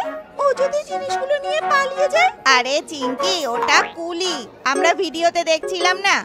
স্টেশনে বেশ ভিড় ছিল। আলাদা আলাদা ধরনের লোক এদিকে ওদিকে ঘুরছিল। কেউ খাচ্ছিল তো কেউ গান গাইছিল, আবার কেউ লাইনে দাঁড়িয়ে ট্রেনের জন্য টিকিট কাটছিল। কিন্তু বাবা সবার টিকিট আগে থেকেই অনলাইনে কেটে রেখেছিল। কুলির পিছনে পিছনে সবাই প্ল্যাটফর্মে দাঁড়িয়ে থাকা কোঙ্কান এক্সপ্রেসের কাছে এলো। ট্রেনটা বেশ লম্বা আর সুন্দর ছিল। গাট্টু চিঙ্কি ট্রেনটাকে ছুঁয়ে দেখছিল। তো বাবা বলল, আরে চলো, না হলে তো ট্রেনটা ছেড়ে দেবে। তারপর সবাই ভিতরে একটা এসিওয়ালা কম্পার্টমেন্টে গিয়ে বসলো। একটু পরেই ট্রেন চলতে শুরু করলো আর গাট্টু চিঙ্কি মজা পেতে লাগলো। মনে হচ্ছে আমরা ট্রেনে না, কোনো নৌকায় বসে আছি। মজা লাগছে তো? পাক পাক পাক পাক পাক পাক পাক পাক। তখনই একটা লোক খাবারের অর্ডার নিতে এলো আর বাবা ওকে খাবারের অর্ডার দিয়ে দিল। স্যার, 15 মিনিট পরেই আপনার খাবার এখানে পৌঁছে যাবে। লোকটা চলে গেল। এক একটা স্টেশন পেরোতে লাগলো আর কোঙ্কান রেলওয়ে বড় বড় পাহাড়, ব্রিজ আর টানেল ছাড়িয়ে আনন্দের সাথে হুইসেল বাজাতে বাজাতে এগোতে লাগলো। ট্রেন টানেলে ঢুকলেই পুরো ট্রেনে রাতের মতো অন্ধকার হয়ে যাচ্ছিল আর টানেল থেকে বাইরে বেরোতেই দিনের আলো। 5 মিনিটে রাত আর 5 মিনিটে দিন, এটা আমরা শুধু ট্রেনেই পাবো। হ্যাঁ, এই জন্যই তো ট্রেনে সফর করার মজাই আলাদা। আর ট্রেনের সফর অনেকটা সস্তাও হয়। আর না ট্রাফিকের ঝামেলা, না পাংচারের প্রবলেম। একদম ঠিক কথা। কিন্তু লোকজন ট্রেনকে খুব নোংরাও করে। এখানে ওখানে পানের পিক ফেলে, র্যাপার্স, জলের বোতল সবকিছুকে ফেলে কম্পার্টমেন্টকে নোংরা করে। এটা তো একদম ঠিক নয়। ট্রেনে ডাস্টবিনের সুবিধা আছে, আমাদের উচিত সেখানেই নোংরা ফেলা। আমাদের ভারতীয় রেলওয়ে পুরো পৃথিবীতে 4র্থ স্থানে আছে। প্রতিদিন কোটি কোটি লোককে এখান থেকে ওখানে নিয়ে গিয়ে যাত্রীদের জীবন সহজ করে দেয়। লকডাউনেও ট্রেন কি না করেছে, অক্সিজেন পৌঁছানো, ওষুধ পৌঁছানো, আর আজও দরকারি জিনিস এখান থেকে ওখানে পাঠাচ্ছে ভারতীয় রেলওয়ে। সেই জন্যই আমাদের সবার উচিত এর যথার্থ সম্মান দেওয়া। একে নষ্ট করা একদম উচিত না। 1 ঘন্টা পেরিয়ে গেল। গাট্টু চিঙ্কি বাইরের দিকে তাকিয়ে থাকতে থাকতে বোর হয়ে গিয়েছিল। ওদের পুরো ট্রেনটা ঘুরতে ইচ্ছে হলো। ট্রেনে লাগানো টয়লেটসগুলো দেখে নিজেদের প্রশ্নের উত্তর খোঁজার ছিল। ওরা মা বাবার কাছে পারমিশন চাইল। তো বাবা বলল, হ্যাঁ যাও, কিন্তু কম্পার্টমেন্ট মনে থাকবে তো? আর হ্যাঁ, দরজার কাছে গিয়ে দাঁড়িয়ে থাকবে না, হাত বাইরে বের করবে না একদম। মা! হ্যাঁ বাবা, জানি তোমরা বিশাল বুদ্ধিমান। এবার যাও। তারপর আর কি, লম্বা সাপের মতো ট্রেনের পেটে গাট্টু চিঙ্কি এক একটা কামরা ঘুরতে লাগলো। আলাদা আলাদা লোক তাদের আলাদা আলাদা ভাষা শুনে এনজয় করতে লাগলো আর তালি বাজিয়ে গাইতে লাগলো। সেটা শুনে যাত্রীরাও ওদের সাথ দিতে লাগলো। রেলগাড়ি রেলগাড়ি ঝুক ঝুক ঝুক ঝুক ঝুক ঝুক ঝুক ঝুক ঝুক।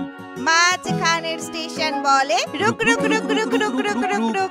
এইভাবে গাট্টু চিঙ্কি নিজের খুশিতে সমস্ত যাত্রীদের আর টিসিকেও শামিল করে নিল। সবাই গাট্টু চিঙ্কিকে অনেক ভালোবাসা দিল। স্কেটার গাট্টু সন্ধ্যের সময় মা পাড়ার থেকে বাজার করে বাড়ির দিকে এগোলো। তার হাতে পার্স ছিল। হঠাৎ করে পেছন থেকে একটা চোর এলো আর মায়ের হাত থেকে পার্স নিয়ে চলে গেল। গাট্টু! মায়ের এই ডাক আকাশে বারবার গর্জে উঠল। গাট্টু দ্রুত গতিতে চোরের পিছু করছিল। সব লোকেরা গাট্টুর এত স্টাইলিশ স্কেটিং করে চোর ধরতে যাওয়াটা অবাক হয়ে দেখছিল। ওরা এরম দৃশ্য আগে কখনো দেখেনি। চোরের পিছু করতে থাকা গাট্টু কোনো সিনেমার অ্যাকশনের হিরোর মতন স্কেটিং করে যাচ্ছিল। মা গাট্টুর দিকে দেখে খুব আনন্দ পাচ্ছিল। গাট্টু চোরের খুব কাছে পৌঁছে গিয়েছিল। চোর গাট্টুকে দেখে নিজের স্পিড বাড়িয়ে দিল। সো স্মার্ট, কিন্তু তুমি বাঁচতে পারবে না। গাট্টুও নিজের স্পিড বাড়িয়ে দিল। আরো চোরটাকে ধরতেই যাচ্ছিল, তখনই হঠাৎ করে গাট্টু গাট্টু ওঠ, 8টা বাজে। গাট্টু চোখ খুলল, আর না তো রাস্তায় ছিল আর না সামনে কোনো চোর ছিল। গাট্টু বিছানাতে শুয়েছিল আর ওর মা ওকে উঠাচ্ছিল। কি মা, স্বপ্ন তো তুমি আমাকে স্কেটিং করতে দাও না। তোর স্কেটিং করার শখ এখনো গেল না? চল ওঠ ওঠ, স্কুল যাবি না নাকি? বেচারা গাট্টু মায়ের কথা মেনে গেল আর কাজে লেগে পড়ল। কিছুদিন ধরে সোসাইটির মায়াঙ্ক দাদা আর ওর কিছু বন্ধুরা সোসাইটিতে স্কেটিং করছিল। প্রতিদিন বিকেলে গাট্টু ওদের কাছে গিয়ে ওদের স্কেটিং দেখত। সব ছেলেরা স্কেটিং শুজ পরে জোর গতিতে স্টাইল মেরে স্কেটিং করত। ওদেরকে দেখে গাট্টুর মাথায়ও স্কেটিং করার জোশ এসে গেছিল। গাট্টু, স্কেটিং শুধু একটা স্পোর্টস নয়, প্যাশন, একটা প্যাশন। ছোটবেলায় আমি ভাবতাম আমার পাতে যদি হুইলস থাকতো কত ভালো হতো। স্কেটিং আমাকে সেই সুযোগটা দিল, আর এখন আমাকে কেউ আটকাতে পারবে না। মায়াঙ্কের কথা শুনে গাট্টুরও স্কেটিং করতে খুব ইচ্ছে হতো, কিন্তু মা মানলে তো? গাট্টু, তুমি এখনো ছোট আছো, বড় হয়ে যাও আগে। কোথাও পড়ে গিয়ে হাত পা যদি ভেঙে যায় সমস্যা হয়ে যাবে। মা, মায়াঙ্ক দাদা বলছিল স্কেটিং শু নিয়ে যেতে, উনি আমাকে শিখিয়ে দেবে। কিন্তু মা রাজি হবার পাত্রী ছিল না। গাট্টুর মন খারাপ হয়ে গেল। ও বাবার কাছেও খুব জেদ করল, কিন্তু লাভই হলো না। বেচারা গাট্টু রোজ বিকেলে মায়াঙ্ক দাদাকে স্কেটিং করতে দেখত আর মনে মনে কাঁদতে থাকতো। একদিন গাট্টু মায়াঙ্ক দাদা স্কেটিং শুজ পরে দেখলো আর হাঁটার চেষ্টা করলো, কিন্তু বেচারা পা ওঠাতেই পড়ে গেল। গাট্টু, একদিনে কেউ স্কেটিং শিখতে পারে না। স্টেপ বাই স্টেপ তোমাকে ট্রেনিং নিতে হবে, অনেক প্র্যাকটিসও করতে হয়। তুই শুধু শুজ নিয়ে আয়, বাকি শেখানোর দায়িত্বটা আমার। এবার গাট্টু ভেবেই নিল ও স্কেটিং শিখেই ছাড়বে, কিন্তু ভয় ছিল মায়ের। কোনো প্রয়োজন নেই, কাল পড়ে গেছিলে না, ভালো হয়েছে, বেশি আঘাত লাগেনি। কিন্তু ওই যে বলে না, তুমি যদি মন থেকে কোনো জিনিসটাকে চাও তাহলে সেটা তোমার কাছে এসেই যাবে। গাট্টুর সাথেও সেই চমৎকার হলো। একদিন বাবা কিছু না বলে, কাউকে কিছু না বলে, চিঙ্কি আর গাট্টুর জন্য স্কেটিং শুজ নিয়ে এলো। এই দেখে গাট্টুর চোখে জল এসে গেল, আরো ঝট করে বাবার কাছে গিয়ে জড়িয়ে ধরলো। কি দরকার ছিল এসব আনার? বাচ্চারা এখনো ছোট আছে। আরে শেখার তো এটাই বয়স, তুমি অযথা চিন্তা করছো আর এদেরকেও চিন্তা দিচ্ছ। মায়াঙ্ক শিখিয়ে দেবে। স্কেটিং এদের ফিজিক্যালি আর মেন্টালি স্ট্রং করবে, এদের কনফিডেন্স লেভেল অনেক বেড়ে যাবে, দেখো। সেই রাতে গাট্টু এত খুশি ছিল যে ও নিজের স্কেটিং শুজ বুকের মধ্যে জড়িয়ে ধরে শুয়ে পড়ল। পরের দিন বিকেল থেকে গাট্টু আর চিঙ্কির ট্রেনিং শুরু হলো। গাট্টু, চিঙ্কি, তাড়াহুড়ো একদম করবে না, সময় নিয়ে শেখো, প্র্যাকটিস করতে হবে। Practice makes perfect. স্কেটিং একদিনে শিখতে পারবে না। ডোন্ট ওয়ারি দাদা, আমরা তোমাকে ফলো করব। আজকে শুধু আমরা ব্যালেন্স করা শিখব। আজ তোমাদের রোলার স্কেটিং হুইলসে 100% লক রাখবো। সেফটি গার্ডসগুলো পরে নাও। তারপর গাট্টু আর চিঙ্কি হেলমেট আর বাকি সব সেফটি গার্ডস পরে নিল। মায়াঙ্ক দাদা ওদের স্কেটিং শুজ লক করে দিল আর ওদেরকেও হুইল লক আর খোলা করা শিখিয়ে দিল। এখন কোমর থেকে আগের দিকে ঝুঁকে যাও আর আস্তে আস্তে এগোতে থাকো, এতে স্কেটিং এর সঙ্গে ব্যালেন্স করাটাও শিখে যাবে। গাট্টু আর চিঙ্কি কোমরের সাহায্যে সামনের দিকে ঝুঁকে গেল আর একটু একটু করে হাঁটতে শুরু করলো। এক সপ্তাহে গাট্টু চিঙ্কি স্কেটিং হুইলের সাথে হাঁটা শিখল। তারপর মায়াঙ্ক স্কেটিং হুইলের লক 25% খুলে দিল। এখন ব্যালেন্স আগের দিকে রাখো আর আস্তে আস্তে এগোনোর চেষ্টা করতে থাকো। ব্যালেন্স কিন্তু আগের দিকেই থাকে, কারণ আমরা যদি পড়েও যাই তাহলে হাতের সাপোর্ট পাবো। গাট্টু আর চিঙ্কি আস্তে আস্তে করে হুইলসের সাহায্যে হাঁটার চেষ্টা করতে শুরু করলো। হুইলসটা একটু একটু ঘুরছিল। এক সপ্তাহের পর ওদের ব্যালেন্স ঠিক হয়ে গেল। তখন মায়াঙ্ক ওদের হুইলসগুলো 50% খুলে দিল আর আবার ওদের ব্যালেন্স করে হাঁটতে বলল। এখন গাট্টু আর চিঙ্কি খুব মজা আসছিল, কারণ ওরা এখন হুইলসে পিছলে সুন্দরভাবে এগোতে পারছিল। কিছুদিন এইভাবেই পেরিয়ে গেল। মায়াঙ্ক এখন দুজনের স্কেটিং হুইলসই 100% খুলে দিল, যার কারণে ওদের স্কেটিং আরো জোর গতিতে চলল। চিঙ্কি তো বারবার পড়ে যাচ্ছিল, কিন্তু হাতের সাহায্যে নিজেকে আবার উঠিয়েও নিচ্ছিল। গাট্টুর ব্যালেন্স খুব ভালো ডেভেলপ হয়ে গিয়েছিল। ও সোজা রাস্তায় খুব জোরে এদিক ওদিক যাচ্ছিল। কিছুদিন পর গাট্টু আর চিঙ্কি জোর গতিতেও বডি ব্যালেন্স করা শিখে গেছিল, কিন্তু ওরা ব্রেক লাগাতে তো জানতো না। মায়াঙ্ক দাদা ওদের ব্রেক লাগানোর 2-3টে উপায় বলে দিল। তারপর গাট্টু চিঙ্কি রোজ বিকেলে স্কুল থেকে ফেরার পর স্কেটিং এর প্র্যাকটিস করতে থাকে। কিছুদিনের মধ্যে দুজনে স্কেটিং এ পারফেক্ট হয়ে গেল। একদিন মা সোসাইটির ক্যাম্পাসে ঘুরছিল, তখনই ও দেখলো যে গাট্টু জোর গতিতে স্কেটিং করে ওর দিকেই আসছে। মা এর আগে কখনো ওর স্কেটিং দেখেছিল না, তার মনে হলো এখনো ওকে ধাক্কা মেরেই দেবে। মা ভয় পেয়ে গেল। গাট্টু দাঁড়া! জোরে আসতে থাকা গাট্টু ওনাকে ধাক্কা মারতেই যাচ্ছিল, কিন্তু তখনই গাট্টু একটা শার্প টার্ন নিল আর ও মাকে না ছুঁয়ে জোর গতিতে এগিয়ে গেল। Smart boy. মা ওর শার্পনেস দেখে প্রাউড ফিল করলো, আর ও ওখানে দাঁড়িয়ে গাট্টুর স্কেটিং দেখতে দেখতে হারিয়ে গেল। Dance competition. গাট্টু আর চিঙ্কি ডান্স করতে খুব ভালোবাসতো, কিন্তু এখন তো ওদের মাথার উপরে ড্যান্সের ভূত চেপে গেছিল। আরে ব্যাপারটাই এমন ছিল, স্কুল গ্যাদারিং এর একটা আয়োজন করেছিল, যার মধ্যে একটা খুব ভালো ডান্স কম্পিটিশন হতে চলেছিল। আর তারপর থেকেই গাট্টু চিঙ্কির মাথায় শুধু ডান্স আর ডান্স।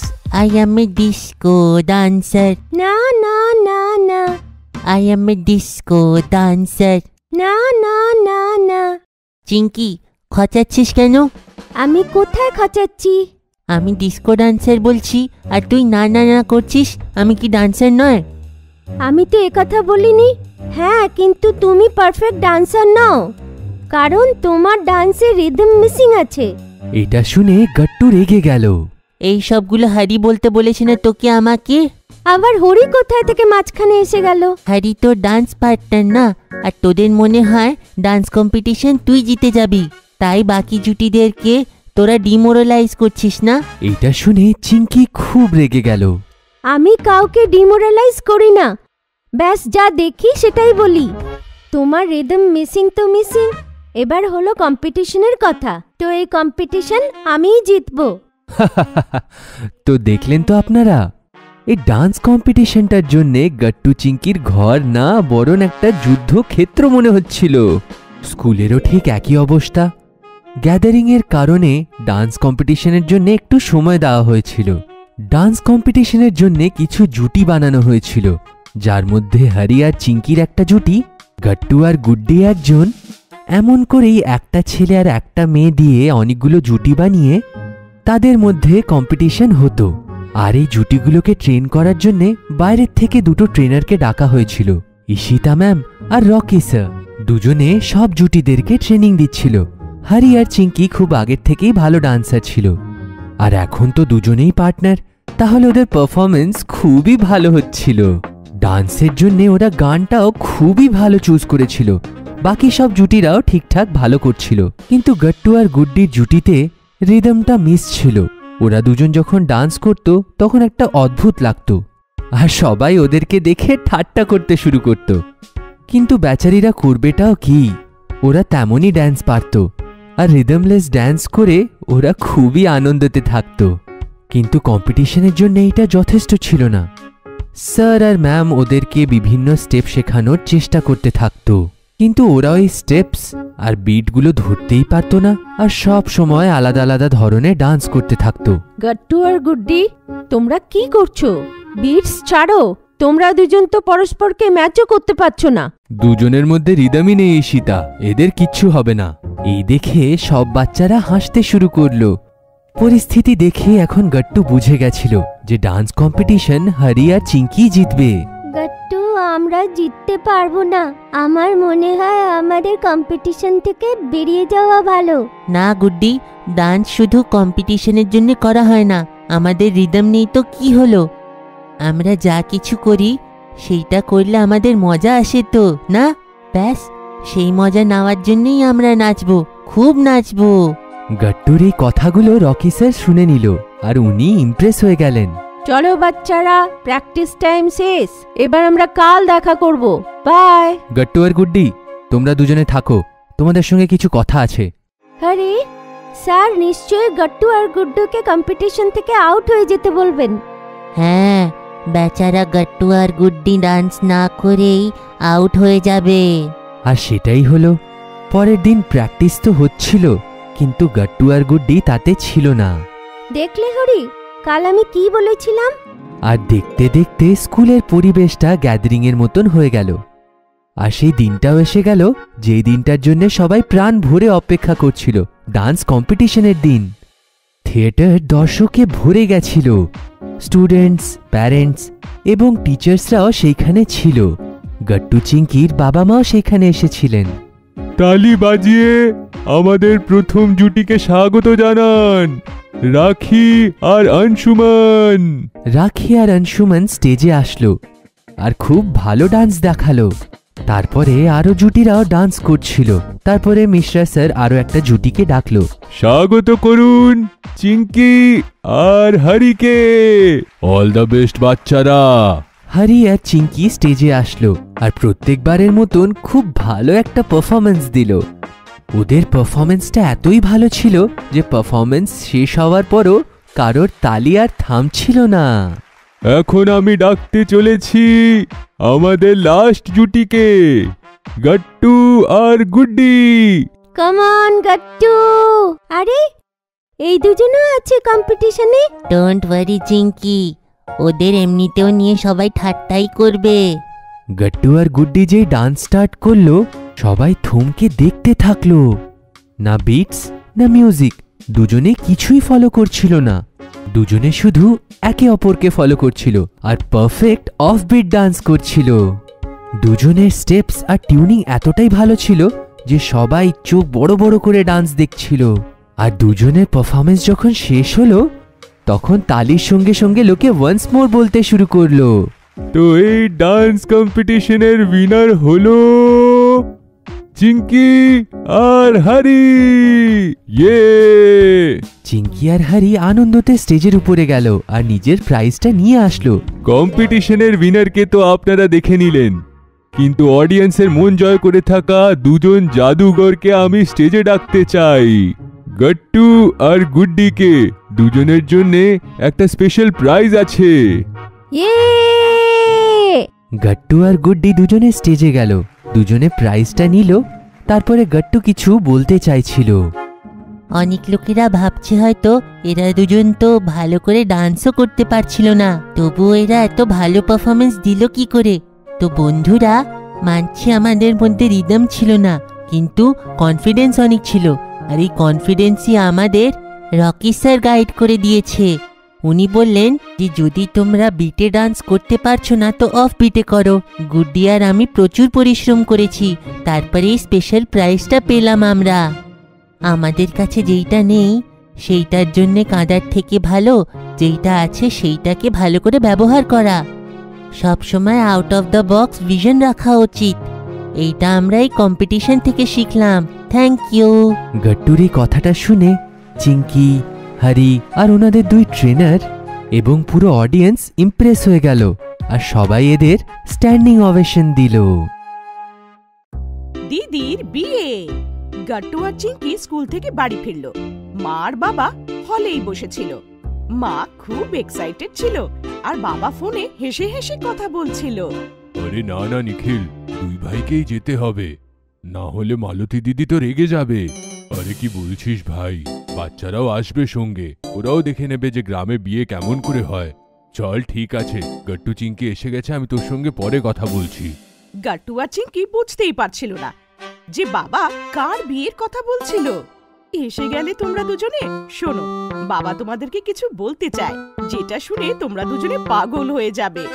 এমন বলে মা হাসতে থাকে আর বাবা গাট্টু চিংকিকে বলল, গাট্টু চিংকি, আমার একটা মাস্তুতো বোন আছে মালতী দিদি, ওনার মেয়ের বিয়ে আছে চিত্রা দিদি। নাসিকের কাছে পঞ্চবটির একটা গ্রাম আছে, তোমরা দুজনে সেইখানে যাবে কি? মা আর বাবা ভেবেছিল যে বিয়ের খবরটা শুনে গাট্টু আর চিংকি নেচেই উঠবে, কিন্তু এমন কিছু হলো না। গাট্টু আর চিংকি একে অপরকে দেখলো আর দুজনে কিছু না বলে নিজেদের ঘরের দিকে চলে গেল। আরে কি হলো, কিছু তো বলো। আরে বাচ্চারা, এইটা তো বলো যে তোমরা যাবে নাকি? সুধীর আঙ্কেল, মেঘা আন্টি, মুনমুন আর বানিও আসবে। আমাকে সবার ট্রেনের টিকিটও বুক করার আছে, খুব মজা হবে সেইখানে। বাচ্চারা কিছু তো বলো। কিন্তু দুজনে কিছু না বলে চুপচাপ নিজের ঘরে ঢুকে পড়ল। ভেতরে গিয়ে চিংকি দরজাটা বন্ধ করে দিল আর যেই দরজাটা বন্ধ করলো,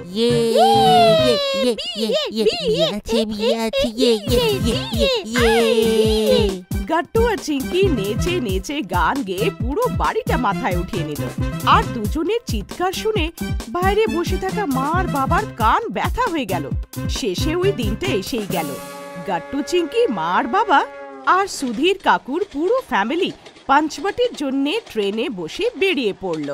গাট্টু, চিঙ্কি আর ওদের কাজিনস বান্নি আর মুনমুন জানলার কাছেই বসেছিল। ট্রেন জোরে জোরে চলছিল আর বাচ্চারা বাইরের দৃশ্য খুব এনজয় করছিল। নদী, নালা, পাহাড় আর সবুজ সবুজ বাগান। যেই নাসিক শহর পেরোলো, আঙ্গুরের বিভিন্ন রঙের বাগান দেখতে পাওয়া গেল। আর বিভিন্ন রকমের আঙ্গুরগুলো বাচ্চাদের মন খুশি করে দিল। 10টার সময় সবাই পাঞ্চবটি স্টেশনে নামলো। স্টেশন খুবই ছোট কিন্তু খুব সুন্দর ছিল। পঞ্চবটি গ্রাম স্টেশন থেকে অনেকই কাছে ছিল। মালতী পিসির তরফ থেকে অতিথিদের স্টেশন থেকে বাড়ি নিয়ে যাওয়ার জন্য গরুর গাড়ির বন্দোবস্ত করা হয়েছিল। গরুর গাড়িগুলো অনেক সুন্দর করে সাজানো হয়েছিল। একটা গাড়িতে গাট্টু আর চিঙ্কি মা বাবার সাথে বসে পড়ল, আর অন্য গরুর গাড়িটা সুধীর কাকুর ফ্যামিলিকে নিয়ে পেছন পেছন আসছিল। গাট্টু আর চিঙ্কি প্রথমবার গরু গাড়িতে বসছিল। ওদের খুব আনন্দ হচ্ছিল। ওদের গাড়ির চালক খুব জোর গতিতে গাড়ি দৌড় করাচ্ছিল, আর গাট্টু আর চিঙ্কি বানি আর মুনমুনের দিকে তাকিয়ে হাত নাড়াচ্ছিল। গ্রামের সুন্দর রাস্তা দিয়ে হয়ে গরুর গাড়ি বিয়ের মণ্ডপে পৌঁছালো। বিয়ের জোগাড় দেখে সবাই খুব আশ্চর্য হয়ে গেল। বিয়ের মণ্ডপ খুব সুন্দর করে সাজানো হয়েছিল। বিয়ের মণ্ডপে রকমারি কাপড় পরে অতিথিরা এদিক ওদিক ছুটছিল। বাজনা বাজানোর লোক, সানাই বাজানোর লোক খুবই ভালো বাজাচ্ছিল। অনেক এনার্জেটিক আর সুন্দর পরিবেশ ছিল। একটা মহিলা খুব সেজে গুজে মৌমাছির মতন এদিক ওদিক ঘুরছিল আর অতিথিদের জিজ্ঞাসাবাদ করছিল। মালতী দিদি, বাবা ডাক দিল, আর ওই মহিলা সবাইকে দেখে ওদের দিকে এগিয়ে এলো। সে দৌড়ে এসে গেল। এটাই ছিল বাবার মাস্তুতো বোন মালতী দিদি। এসে গেলে তোমরা সবাই? ব্যাস, তোমাদেরই অপেক্ষা ছিল। কেমন আছো বাচ্চারা? চলো সবাই ফ্রেশ হয়ে মণ্ডপে বসে পড়ো আর জল খাবার খেয়ে নাও।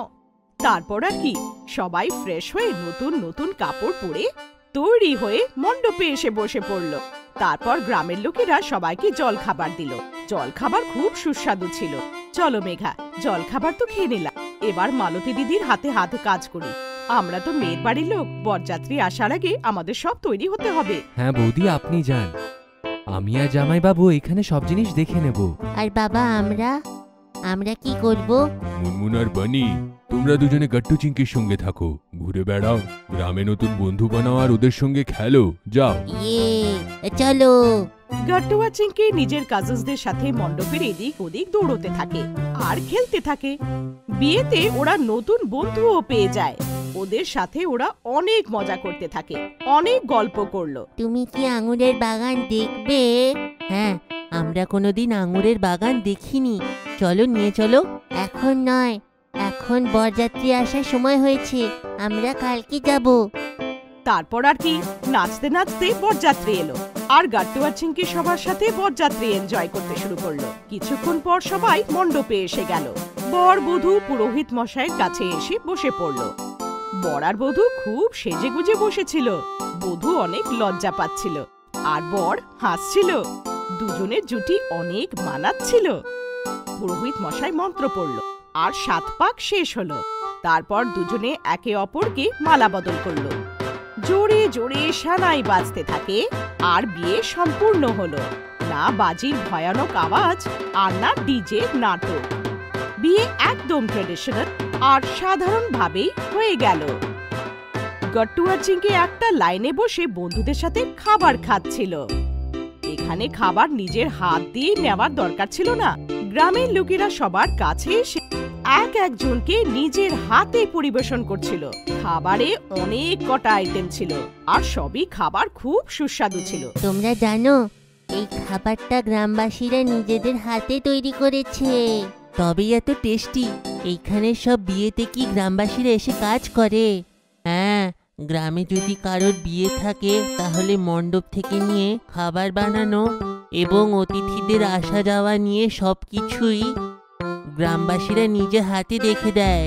এইটার জন্য কাউকে কন্ট্রাক্ট দেওয়া হয় না। ভালো তো, শহরে বিয়ে বাড়িতে খাবার দাবার নাচ গান সবই কন্ট্রাক্টে দেওয়া হয়। সেটাও ঠিক, কিন্তু তোমাদের কাছে তো টাকা আছে, গ্রামের লোকেদের কাছে তো আর টাকা নেই।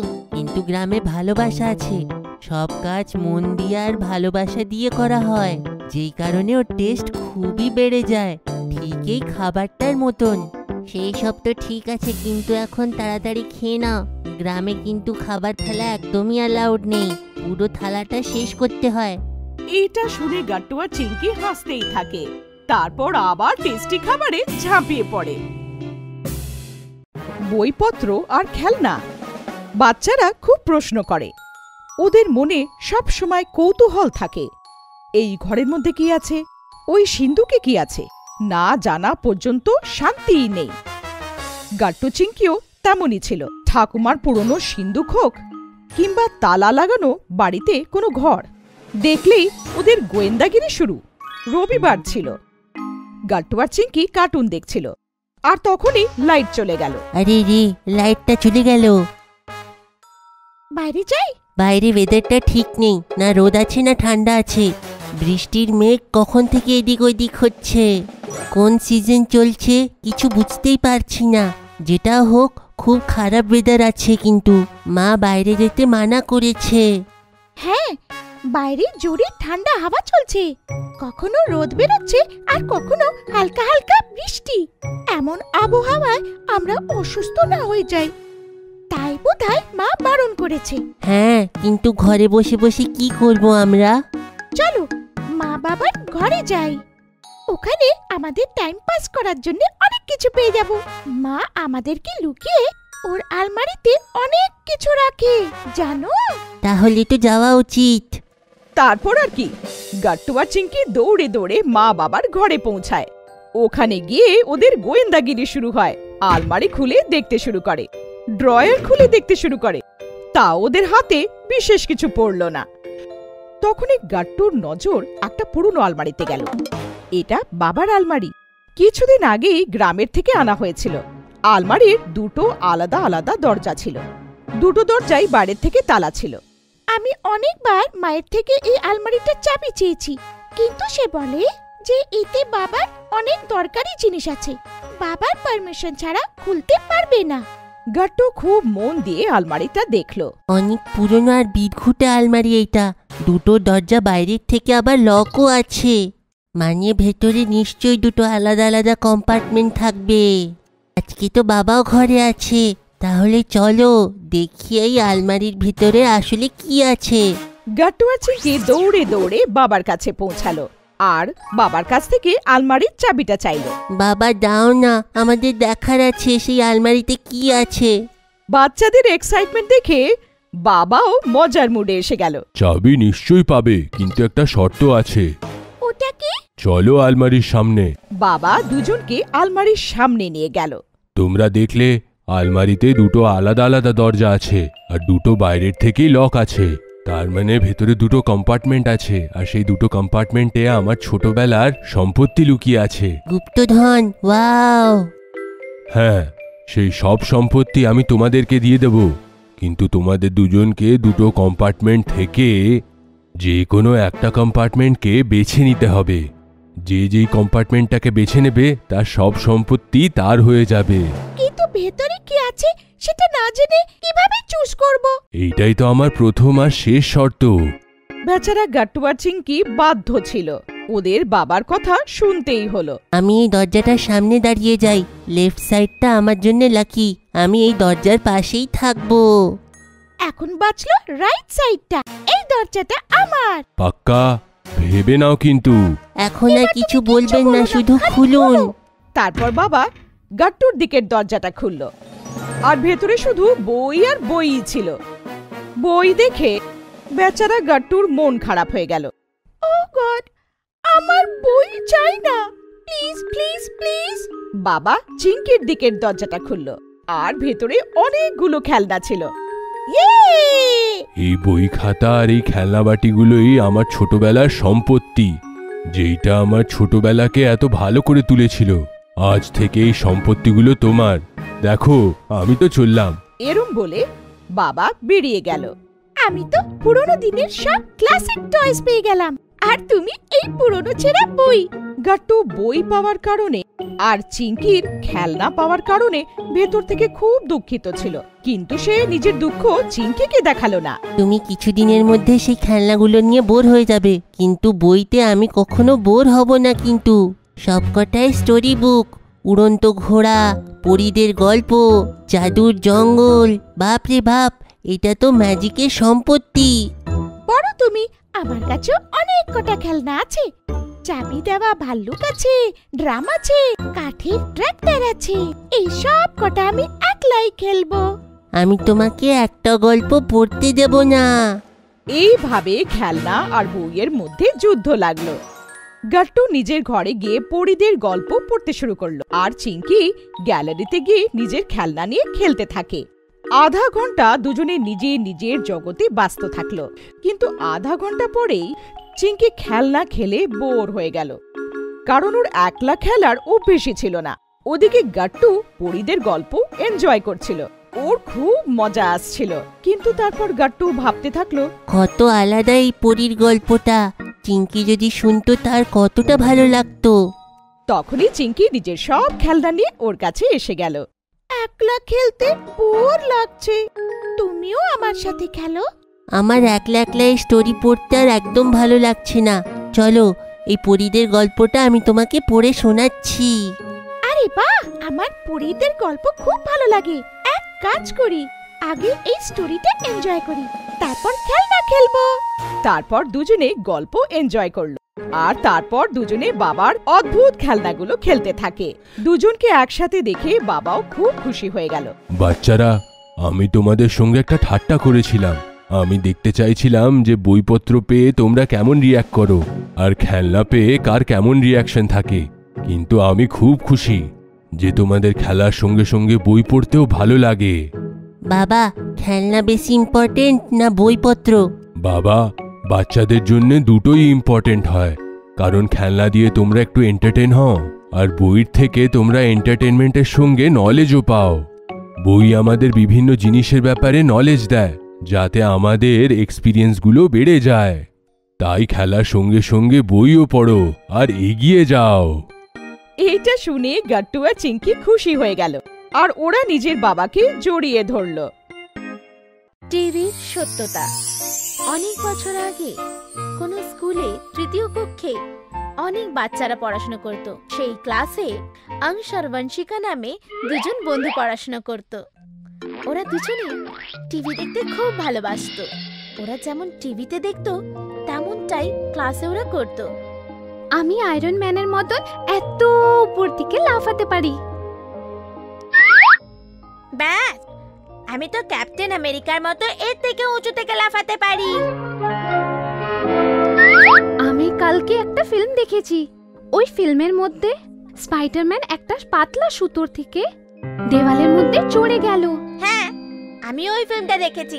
ও প্রথমে দেওয়ালে চড়েছিল, তারপর দেওয়াল থেকে লাফিয়ে পড়েছিল, আর ওর কিচ্ছু হয়নি। তাহলে তো আমরাও অমনি লাফাতে পারি। হ্যাঁ, আমি কাল লাফানোর জন্য একটা দড়ি আনবো। আমরা সেটার সাহায্যে প্রথমে দেওয়ালে উঠবো, আর তারপর অন্যদিকে লাফিয়ে পড়বো। অনেক মজা আসবে। পরের দিন সকালে অংশ বাড়ি থেকে বেরোনোর সময় নিজের স্কুল ব্যাগে একটা পাতলা দড়ি রাখলো, আর ও স্কুলের জন্য বেরিয়ে পড়লো। সকাল সকাল যখন সব বাচ্চারা গ্রাউন্ডে দাঁড়িয়ে প্রেয়ার করছিল, অংশ আর বংশিকা স্কুলের পেছনে একটা লম্বা দেওয়ালের কাছে গেল। প্রথমে আমাদের এই দড়িটাকে ওপরে বাঁধতে হবে, এই বলে ওরা দুজনেই ছাদে গেল। ওরা ছাদে গিয়ে একটা শক্ত জিনিসের সাথে বেঁধে দিল আর নিচে এলো। চলো, এবার আমরাও স্পাইডারম্যানের মতো এই দড়িটা দিয়ে ওপরে যাব। প্রথমে আমি চড়বো। বংশিকা দড়িটা ধরে ওপরে উঠতে লাগলো, কিন্তু ও দড়ি দিয়ে উঠতে পারছিল না। এই দেখে অংশ বলল, তোর দ্বারাই হবে না, দাঁড়া আমি উঠি। অংশ বংশিকার থেকে দড়িটা নিল আর ও দড়ি দিয়ে ওপরে উঠতে লাগলো, কিন্তু দড়িটা খুব পাতলা ছিল। এই জন্য অংশ একটু টান মারতেই দড়িটা ছিঁড়ে গেল। এটা তুমি কি করলে? তুমি দড়িটা ছিঁড়ে দিয়েছো। কোনো ব্যাপার না, আমরা স্পাইডারম্যানের মতো ওপরে না উঠতে পারলে কি হয়েছে? আমরা ওর মতো উপর থেকে লাফাতে তো পারি। হ্যাঁ। এবার ওরা দুজনে স্পাইডারম্যানের মতো উপর থেকে লাফানোর জন্য ছাদে গেল। চলো এবার একসাথে গিয়ে লাফাই। এই বলে ওরা লাফানোর জন্য এগিয়ে গেল। আর দূর থেকে ওদের টিচার দেখে ফেললেন। টিচার ওদের আটকানোর জন্য চেঁচিয়ে বললেন, আংশ, বংশিকা, দেওয়াল দিকে পিছনে হটো। টিচারের কথা শুনতে পেয়ে ওরা দুজনে পিছিয়ে গেল। টিচার ওদের কাছে গেলেন আর বললেন, এটা তোমরা কি করছিলে? আমরা স্পাইডারের মতন ছাদের দিকে লাফাচ্ছিলাম। হ্যাঁ, আমরা টিভিতে দেখেছি স্পাইডারম্যান ওপর থেকে লাফায় আর ওর কিছু হয় না। এই শুনে টিচার ওদের বুঝিয়ে বললেন, হ্যাঁ, কিন্তু বাচ্চারা ওটা টিভিতে ছিল, আর টিভিতে সব জিনিস সত্যি হয় না। ওই সব নকলি আর মিথ্যে হয়, যেটাকে শুধুমাত্র এন্টারটেনমেন্টের জন্য বানানো হয়। এই জন্যে আমাদের কখনোই টিভিতে দেখানো জিনিসের মতো নকল করা চাই না। টিচারের এইভাবে বোঝানোর পর ওরা বুঝে গেল। সরি টিচার, আমরা আপনার কথা বুঝে গেছি। এবার থেকে আমরা কখনোই টিভি নকল করব না। এইভাবে অংশ আর বংশিকা টিভির সত্যটা বুঝে গেল, আর তারপর থেকে ওরা কখনো টিভি নকল করলো না। তাহলে বাচ্চারা, এই গল্প থেকে আমরা এই শিক্ষা পেলাম যে টিভিতে যা কিছু দেখানো হয় তার সবকিছু আমাদের মনোরঞ্জনের জন্য, আর এই জন্য আমাদের মনোরঞ্জন হিসেবে এটাকে দেখা উচিত, আর রিয়েল লাইফে এমনটা করা উচিত। ফোন আর গেমস। বেশ কিছুদিন আগের কথা, কোনো এক শহরে গাট্টু তার বাবা মায়ের সাথে থাকতো। গাট্টু খেলতে খুব ভালোবাসতো। সে রোজ পার্কে গিয়ে বন্ধুদের সাথে খেলা করত। ধরে দেখাও আমাকে। কিন্তু একদিন গাট্টুর বাবা ওকে বললেন, গাট্টু, কোম্পানি আমার ট্রান্সফার অন্য শহরে করে দিয়েছে, তাই এখন আমাদের অন্য শহরে যেতে হবে। কিন্তু বাবা, আমার সব বন্ধুরা তো এখানে থাকে। কোনো অসুবিধা নেই, নতুন জায়গায় তোমার নতুন বন্ধুও হয়ে যাবে। গাট্টুর অনেক দুঃখ হলো, কিন্তু সে মেনে নিল। ঠিক আছে বাবা। কিছুদিন পরে গাট্টু তার বাবা মায়ের সাথে থাকতে চলে এলো নতুন শহরে। পুরো ঘর সামলানোর পর যখন পরের দিন সন্ধ্যায় সে পার্কে গেল, তো দেখলো কোনো বাচ্চা নেই পার্কে। সে সোসাইটিতে এসে একটা বাড়ি ঘন্টি বাজালো। একটা বাচ্চা দরজা খুললো। হ্যালো বন্ধু, আমার নাম গাট্টু, তুমি কি আমার সাথে ফুটবল খেলবে? আমি খেলাই তো করছি, কিন্তু তুমি তো ফোনে কিছু করছো। হ্যাঁ, ফোনে ফুটবল খেলছি, কিন্তু আসলে খেললে বেশি মজা পাওয়া যায়। তাই তুমি কি খেলবে আমার সাথে? না, আমার তো এটাই ভালো লাগে, তাই আমি তো ফোনে খেলবো। এই শুনে গাট্টুর খুব খারাপ লাগলো। সে পরের বাড়িটায় গেল। হ্যালো বন্ধু, আমার নাম গাট্টু, তুমি আমার সাথে ফুটবল খেলবে? না, ফুটবল ক্রিকেট আমি ফোনেই খেলি। ফোনের মধ্যে? হ্যাঁ, মনে হচ্ছে তুমি ফোন আর ভিডিও গেমস এর ব্যাপারে কিছুই জানো না। এসো, আমি তোমাকে শিখিয়ে দিচ্ছি। না, আমি শিখতে চাই না, আমার তো আসল খেলা খেলতেই ভালো লাগে। কিন্তু আসল খেলায় তো এত ক্লান্ত হয়ে যাই, আর অনেক ঘামও হয়, তাই আমার তো ফোনে খেলতেই ভালো লাগে। আরামে বসে খেলো, এর থেকে কোনো ক্লান্তিও হয় না। এমনি করেই গাট্টু এক এক করে সোসাইটির সব ঘরে গেল, আর সব বাচ্চারাই মানা করে দিল ওর সাথে খেলায়।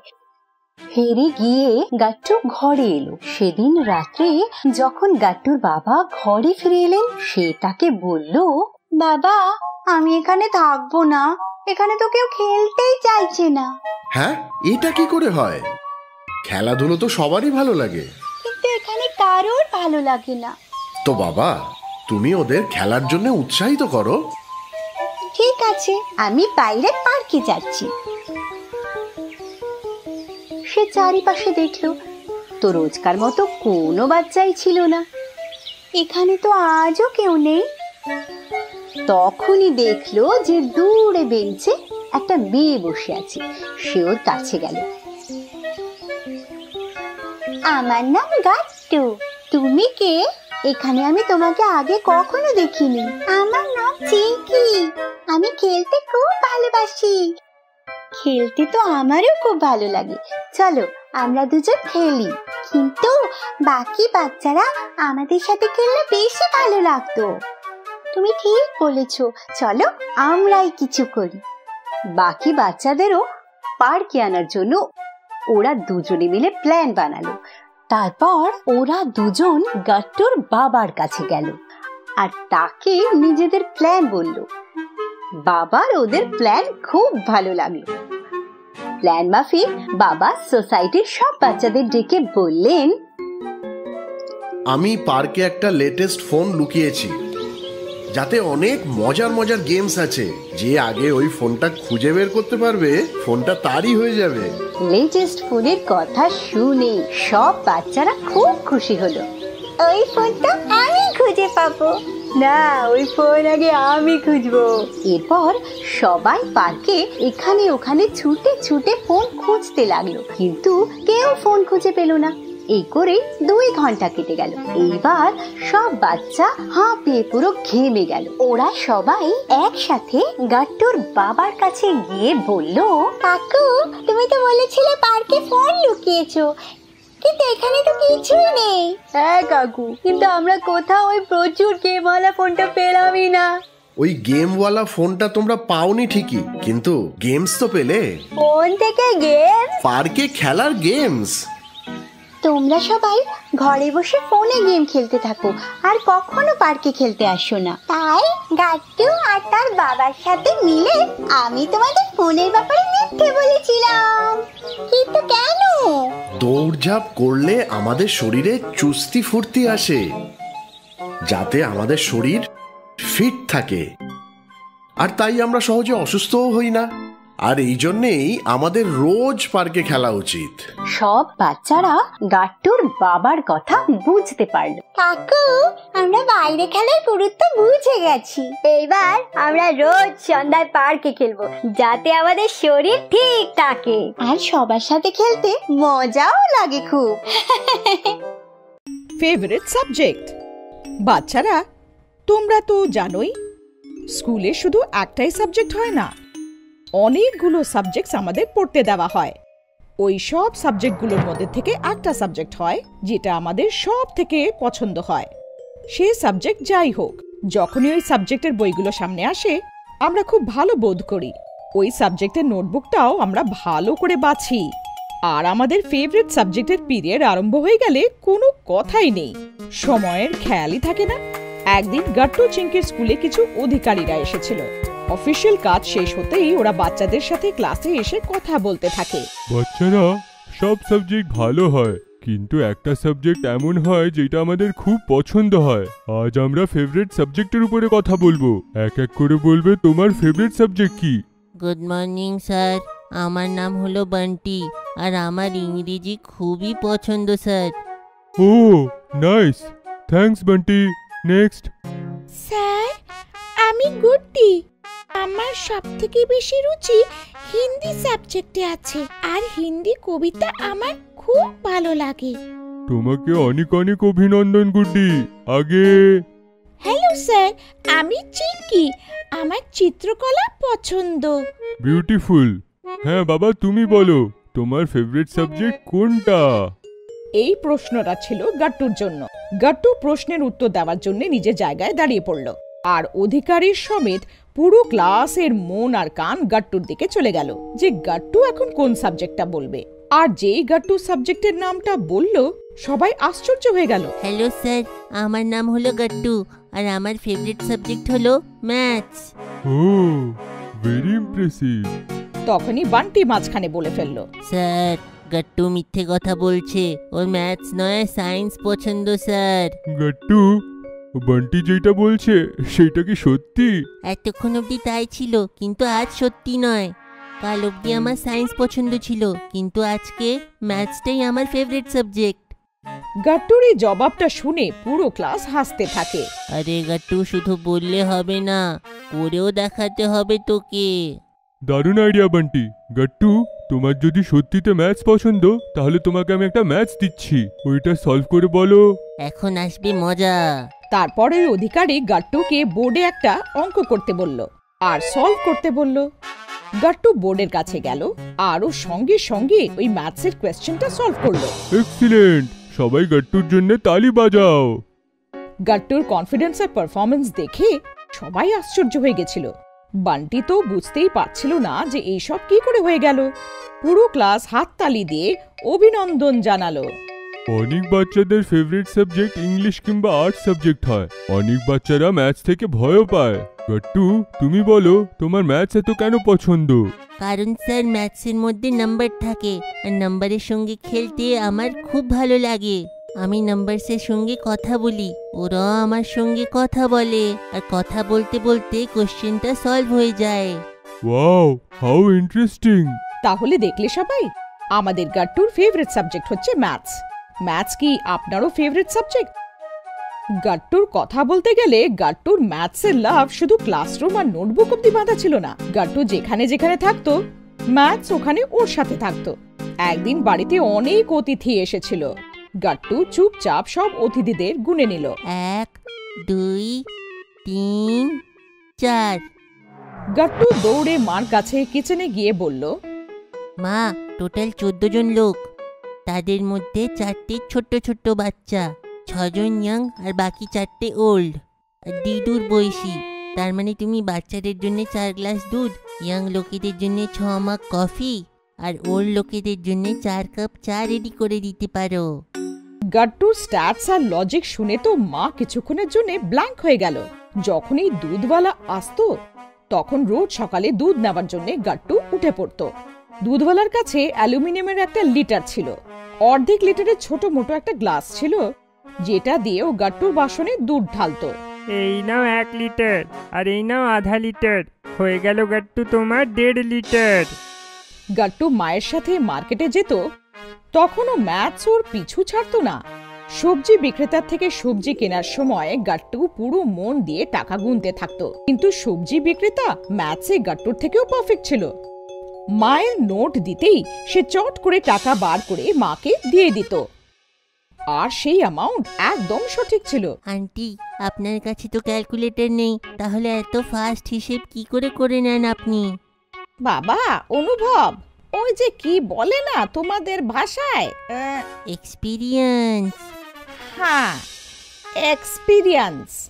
এক্সপিরিয়েন্স দিয়ে শিখে গেছি।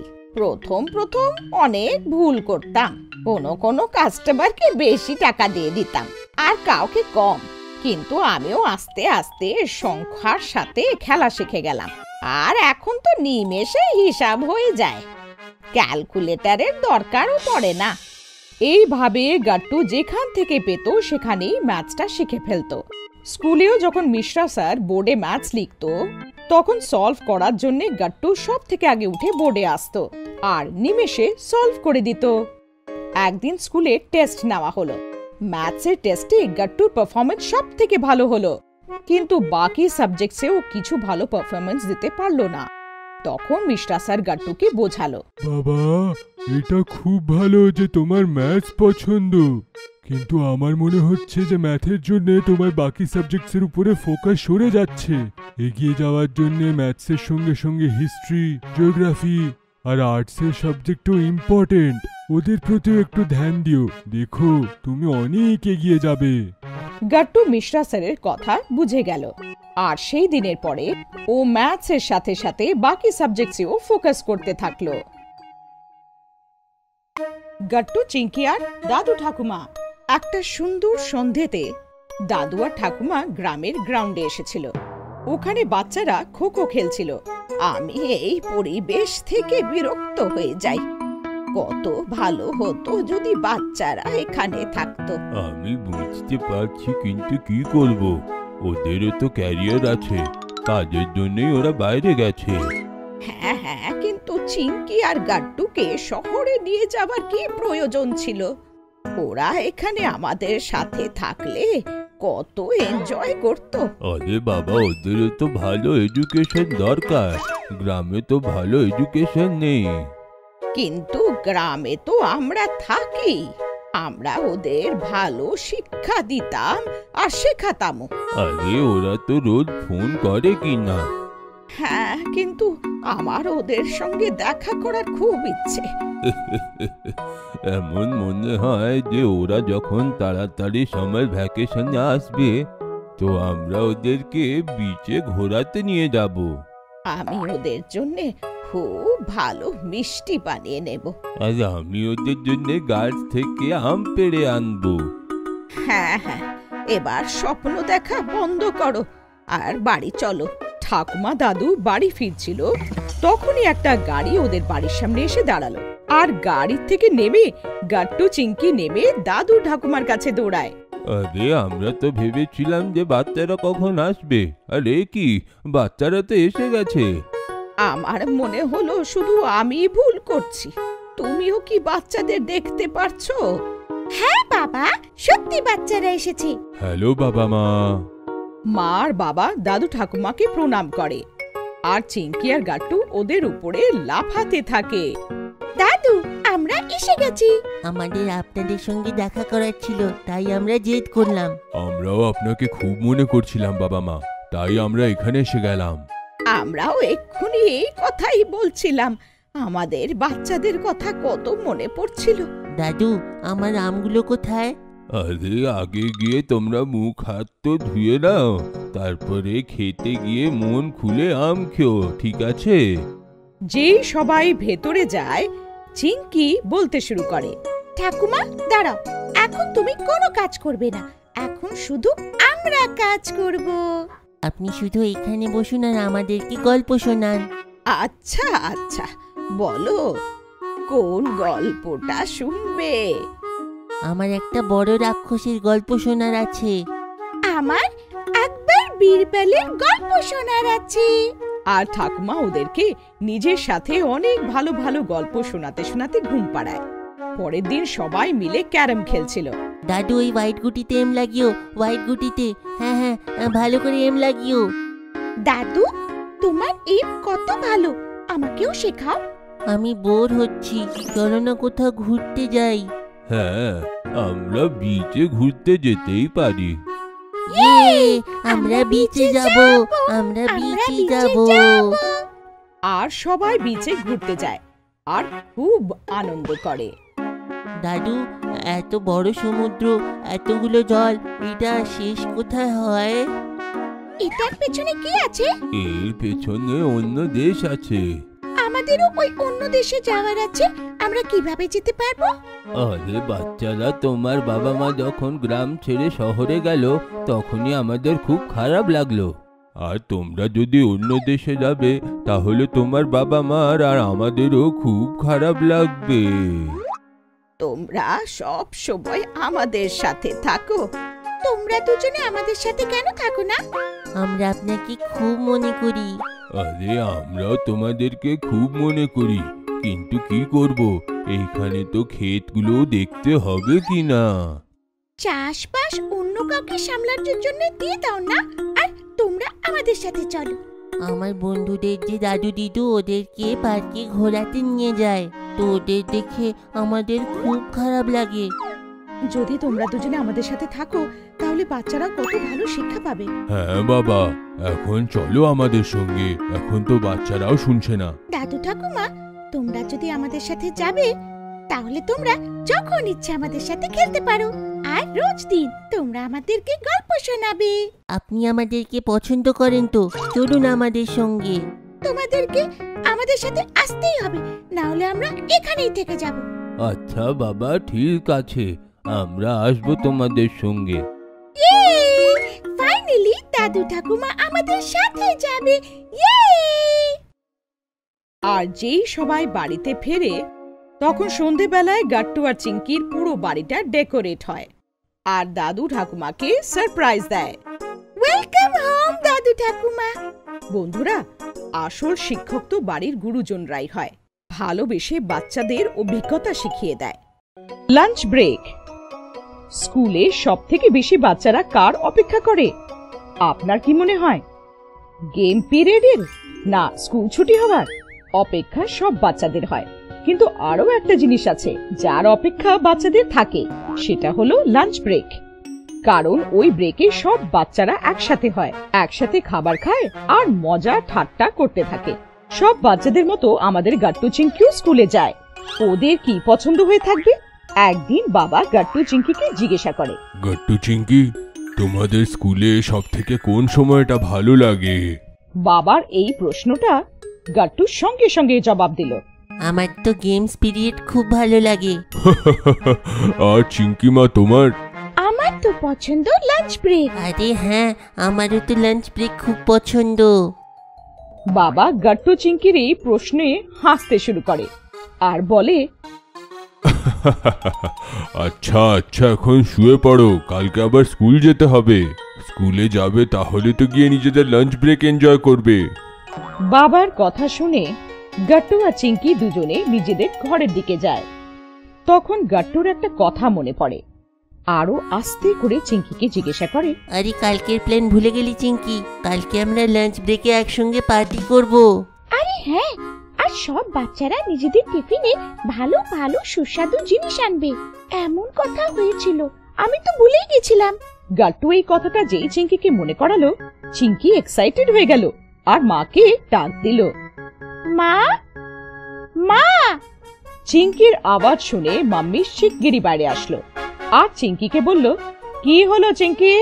মা, কাল টিফিনের জন্য কি বানাচ্ছ?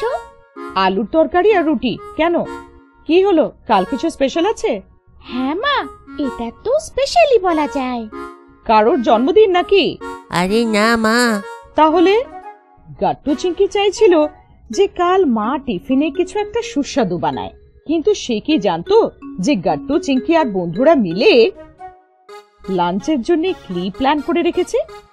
তাই মা কে কেমন কিসের জন্য এইসব প্রশ্ন করে যাচ্ছিল। গাট্টু চিংকি বলল, চিংকি তুমি মাকে ডিটেলে বলো যে কালকে টিফিনে এমন কি যে আমরা একসঙ্গে কিছু ভালো বানাতে বলছি। গাট্টুর কথা শেষ হওয়ার পরেই চিংকি কাল লাঞ্চ ব্রেকে হওয়া টিফিন পার্টির ব্যাপারে মাকে জানায়। আচ্ছা, তাহলে এই ব্যাপার, ঠিক আছে। তাহলে কালকে কি দেবে? সেটাও তোমাদের জন্য একটা সারপ্রাইজ হবে। গাট্টু আর চিংকি দুজনে খুব এক্সাইটেড হয়ে যায়। এখন যাও, নিজেদের ঘরে গিয়ে শুয়ে পড়ো। পরের দিন গাট্টু চিংকি নিজের থেকে সকালে উঠে স্কুলের জন্য তৈরি হয়ে যায়। দুজনে খুব এক্সাইটেড ছিল যে মা টিফিনে কি দিচ্ছে। দুজনে রান্নাঘরে যায়, কিন্তু ওদের টিফিন অলরেডি প্যাক করা থাকে, তাই সারপ্রাইজ বাইরে আসে না। স্কুলে পৌঁছেই বন্ধুদের সাথে দেখা হয়। বান্টি, গুড্ডি, রাজু, হারি সব বন্ধুরা গাট্টু চিংকির থেকে আগেই স্কুলে পৌঁছে গিয়েছিল। এই তো গাট্টু চিংকিও এসে গেছে। লেট হয়ে গেলে তোমরা, আমি তো ভাবছিলাম আবার আসবে কি না। আরে কি করে আসবো না, আজকে তো লাঞ্চ ব্রেকে পার্টি আছে না, মজা করব। গাট্টু, চিংকি আর ওদের সব বন্ধুরা খুব বেশি এক্সাইটেড ছিল যে কখন লাঞ্চ ব্রেক হবে আর কখন ওরা একসাথে হয়ে এনজয় করবে, এমন ওরা মনে করছিল। প্রথম পিরিয়ড আরম্ভ হলো। গাট্টু আর বান্টি দুজনে নিজেদের মধ্যে কথা বলছিল। বান্টি আজ টিফিনে কি এনেছে সেটা বলছিল। তখনই স্যার ওদের ধরে ফেললো। কি হচ্ছে সেইখানে? গাট্টু আর বান্টি, দাঁড়িয়ে পড়ো। কিছু নয় স্যার। তুমি বলো বান্টি, কি কথা বলছিলে তোমরা? কিছু নয় স্যার, আসলে স্যার ওই লাঞ্চ ব্রেক। বান্টির মুখ থেকে লাঞ্চ ব্রেক কথাটা বেরিয়েই গেছিল। কি বললে? না স্যার, কিছু নয়, আমরা এমনি কথা বলছিলাম। পড়াশোনায় ধ্যান দাও, কথাবার্তা বলো না। গাট্টু সঙ্গে সঙ্গে সামলে নিল, না হলে পুরো ক্লাস আজকে জানতে পেরে যেত যে গাট্টু, চিংকি আর ওদের টিম লাঞ্চ ব্রেকে কি তৈরি করেছে। আস্তে আস্তে করে এক একটা পিরিয়ড হতে থাকে। শুধু লাঞ্চ ব্রেক হওয়ার আগে জিওগ্রাফি পিরিয়ডটা বাকি ছিল, ওটা শেষ হতেই লাঞ্চ ব্রেক ছিল। সব থেকে বোর্ড সাবজেক্ট তো আমার জিওগ্রাফি মনে হয়। আরে আমারও লাঞ্চ ব্রেকের আগে আছে, তাহলে আমি বেঁচে গেলাম, না হলে তো আমি ঘুমিয়েই পড়তাম। সত্যি ক্লাসে সবাই বোর হয়ে যাচ্ছিল, মনে হয় সবার খিদে পেয়ে গেছিল। সবাই লাঞ্চ ব্রেকের অপেক্ষা করছিল, এমন মনে হচ্ছিল। আরে আমি টিফিনে গরম গরম পরোটা নিয়ে এসেছিলাম রে, এখনো তো ঠান্ডা হয়ে গিয়ে থাকবে, আর এই পিরিয়ডটা তো শেষ হওয়ার নামই নিচ্ছে না। হারির তো এত খিদে পেয়েছিল যে ও জিওগ্রাফি, ক্লাসরুম সব কিছু ভুলে গেছিল আর শুধু খাবারের কথাই বলে যাচ্ছিল। সবাই লাঞ্চ ব্রেকের অপেক্ষা করে যাচ্ছিল। ক্লাসের সব বাচ্চাদের মুখে খিদে স্পষ্ট বোঝা যাচ্ছিল। তখনই হঠাৎ লাঞ্চ ব্রেকের ঘন্টা বাজলো, কিন্তু বাচ্চারা এত হারিয়ে গিয়েছিল যে এরা বুঝতেই পারলো না। তখনই হারি জোরে চিৎকার করলো, গট্টু চিংকি, লাঞ্চ ব্রেক হয়ে গেল, ইয়ে! হঠাৎ ওরা বুঝতে পারলো যে জিওগ্রাফির টিচার ক্লাসেই রয়েছে। গট্টু চিংকি আর গ্যাংয়ের মনে হলো টিচার ওদের এক্ষুনি বকবে, কিন্তু টিচার বাচ্চাদের দিকে তাকিয়ে হাসলো আর বলল, এনজয় করো বাচ্চারা। বাচ্চারা এনজয় করতে শুরু করে দেয়। ঘন্টি বাজতেই সব বাচ্চারা নিজেদের নিজেদের টিফিন নিয়ে গ্রাউন্ডের দিকে দৌড়ে যায়। গট্টু, চিংকি, হারি, রাজু সবাই স্কুলের প্লেগ্রাউন্ডে একটা গাছের ছায়ার তলায় একসাথে হয়। সবাই নিজের পছন্দের জিনিস টিফিনে এনেছিল। সবাই এক এক করে টিফিনে কি কি এনেছো বলো, ঠিক আছে? যেমন চিংকি বলেছিল ঠিক তেমনই বাচ্চারা করতে শুরু করলো। ওরা টিফিনে কি কি এনেছিল সেটা বলতে শুরু করলো। আমি তো পরোটা নিয়ে এসেছি ভাই। আর তুমি বান্টি? আরে আমি তো এনেছি masala dosa with cheese. Wow, so yummy yummy. সবাই নিজের নিজের টিফিন খুললো। কেউ ছোলে ভাটুরে এনেছিল আর কেউ মশালা রাইস। সবাই নিজেদের নিজেদের টিফিন খুলে বসেছিল, কিন্তু গট্টু চিংকির টিফিন বন্ধ ছিল। সারপ্রাইজ বাইরে এসেছিল না। আরে গট্টু চিংকি, তোমরা কি এনেছো সেটা তো দেখাও। সেইটা একটা সারপ্রাইজ আমাদের জন্য। আরে তাড়াতাড়ি টিফিনটা খোলো, দেখি ভেতরে কি আছে। গট্টু চিংকি নিজেদের টিফিন খোলে। ওতে সুস্বাদু মশালা পনির আর গার্লিক নান ছিল। তার সাথে ছিল মিষ্টি মিষ্টি গোলাপ জামুন। আরে বাহ, গোলাপ জাম আমার ফেভারিট। আমারও ফেভারিট। আমাদেরও। আরে এটা তো অনেক বড় সারপ্রাইজ ছিল রে গট্টু চিংকি। এরপর সবাই মিলে মিশে খাবার খেলো। হারি, রানা, পরাঠা, পনির তরকারি আর ছোলে ভাটুরে সবাই নিজেদের মধ্যে মিলে মিশে খেয়ে ফেললো। খাবার সময় হাসি ঠাট্টা মজা চলছিল। শেষে সবাই গোলাপ জামুন খেলো। আর গট্টু চিংকির সারপ্রাইজের মানে গট্টু চিংকির মায়ের খুব প্রশংসা হলো। গট্টু চিংকি কম্পিউটার শিখছে। স্কুলে বাচ্চাদের মন ভালো থাকে, আর তার আসল কারণ হচ্ছে স্কুল বাচ্চাদের জরুরি সব জিনিস প্রোভাইড করতে থাকে। বাচ্চারা স্কুলে বন্ধু বান্ধবের সাথে বেশিরভাগটা সময় কাটাতে চায়। বাচ্চাদের কি কি দরকার তা স্কুল বুঝে যায়। সেইভাবে তারা বাচ্চাদের জন্য অনেক প্রোগ্রাম তৈরি করে। এরমই একটা প্রোগ্রামের কথা স্কুলে টিচার বাচ্চাদের বলছিল। ডিয়ার স্টুডেন্টস, আমার এইটা বলতে খুবই খুশি হচ্ছে যে আমরা আমাদের স্কুলে প্রোগ্রাম অ্যারেঞ্জ করতে চলেছি, যেটাতে তোমরা অনেক কিছু শিখতে পারবে। স্যার, কি ধরনের প্রোগ্রাম? তো বাচ্চারা, আপনারা সবাই জানেন যে আমাদের স্কুলে আগে কম্পিউটার ছিল না, আর এই বিষয় নিয়ে স্কুলের সব স্টাফরাও কাজ করছিল। এখন আমাদের স্কুলেও কম্পিউটার আসবে। কালকে কম্পিউটারের সব অ্যারেঞ্জমেন্ট হয়ে যাবে, আর প্রত্যেকটা ক্লাসের বাচ্চাদেরকে কম্পিউটার শেখানো হবে। আরে বাহ, আমাদের স্কুলে কম্পিউটার আসবে? ওয়াও, আমি তো কখনো কম্পিউটার চালাইনি। কম্পিউটারে তো অনেক কিছু কাজ করা হয় না? আমিও শিখতে চাই কম্পিউটার। ওয়াও, কম্পিউটার তো সব স্কুলে আছে, এখন আমাদের স্কুলেও আসবে। এইভাবে কম্পিউটারকে নিয়ে সব বাচ্চারা কথাবার্তা করতে শুরু করে। ক্লাসে বাচ্চাদের আওয়াজও বাড়তে থাকে। বাচ্চারা শান্ত হয়ে যাও, এই প্রোগ্রাম কালকের থেকে শুরু হবে, যেইটা নোটিশও আজকে নোটিশ বোর্ডে লেগে যাবে। টিচার ক্লাস থেকে চলে গেল। গট্টু, চিংকি, হারি, পিঙ্কি আর ভূষণ কম্পিউটারের কথা ভেবে লাফাতে শুরু করে দেয়। ইয়ে, কম্পিউটার শিখবো। কম্পিউটার শিখবো, ইয়ে! হ্যাঁ, কম্পিউটার শিখবো। আমরা কম্পিউটার শিখবো। খুব মজা আসবে। পরের দিন স্কুলে সব বাচ্চারা স্যারের ইনস্ট্রাকশনের জন্য ওয়েট করলো। সব স্টুডেন্টসরা, আমরা নতুন বানানো কম্পিউটার ল্যাবের দিকে যাব, সবাই লাইন বানাও। সেইভাবে বাচ্চারা একটা লাইন বানালো আর কম্পিউটার ল্যাবের দিকে চলল। একটা বড় হল, যার মধ্যে এয়ার কন্ডিশনের হাওয়া চলছিল। আর অনেকগুলো কম্পিউটার টেবিলে রাখা ছিল। একদম নতুন হল দেখে বাচ্চাদের চেহারাগুলো চকচক করে উঠল। ওয়াও, কত সুন্দর হয়েছে কম্পিউটার ল্যাব। বাচ্চারা কম্পিউটারের সামনে বসে পড়ল। আপনাদের সকলের কম্পিউটার অন আছে। আপনারা কম্পিউটারের ব্যাপারে যা জানেন সেইটা অ্যাপ্লাই করার চেষ্টা করুন। পরে সবাইকে ট্রেনিং দেওয়া হবে। আরে বাপরে, এমন নাকি? কম্পিউটারের বিষয়ে আমি একটু আধটু জানি, কিন্তু যদি কিছু খারাপ হয়ে গেল তো? আমার তো মনে হয় আমাদের কিচ্ছু করা উচিত না। কম্পিউটার না শিখে কি করে চালাবো? প্রথমবার কম্পিউটারের সামনে বসা হয়েছে, যতক্ষণ টিচার না শেখাচ্ছে ততক্ষণ বসে বসে দেখি। কেউ কথা বলবে না। তোমরা কম্পিউটারের বিষয়তে যা জানো সেইটা অ্যাপ্লাই করার চেষ্টা করো। গাট্টু আর চিঙ্কি খুব মন দিয়ে কম্পিউটারের দিকে তাকিয়ে থাকলো। চিঙ্কি কিবোর্ডটাকে মন দিয়ে দেখলো আর কম্পিউটারটাকে অবজার্ভ করতে শুরু করলো। গাট্টুও কম্পিউটারটাকে মন দিয়ে দেখলো আর নিজের থেকে গাট্টু মাউসটাকে হাতে নিল। দেখো চিঙ্কি, এইটা আমাদের কম্পিউটার চালাতে সুবিধা করে দেয়, একে মাউস বলা হয়। চিঙ্কিও নিজের হাতে মাউস নিল আর ইউজ করতে শুরু করলো। কম্পিউটার স্ক্রিনে মাউসের জন্য একটা অ্যারো এলো। এই দেখো চিঙ্কি, অ্যারো আসলো। হ্যাঁ, এইটা নিয়ে আমরা কম্পিউটারে ক্লিক করি। চিঙ্কি মাউসটাকে ওপরে নিচে করে খেলতে শুরু করলো। আরে বাহ, কম্পিউটারটা সোজা, আমার তো মজা আসছে। অন্যদিকে বান্টি কম্পিউটারটাকে বন্ধই করে দিল আর সেটা বন্ধ হয়ে গেল। আরে বাপরে, আমি তো কম্পিউটার খারাপ করে দিলাম। টিচার তাড়াহুড়ো করে বান্টির দিকে এগোলো আর দেখে হাসতে শুরু করলো। আরে বান্টি, তুমি কম্পিউটার বন্ধ করে দিয়েছো, খারাপ করোনি।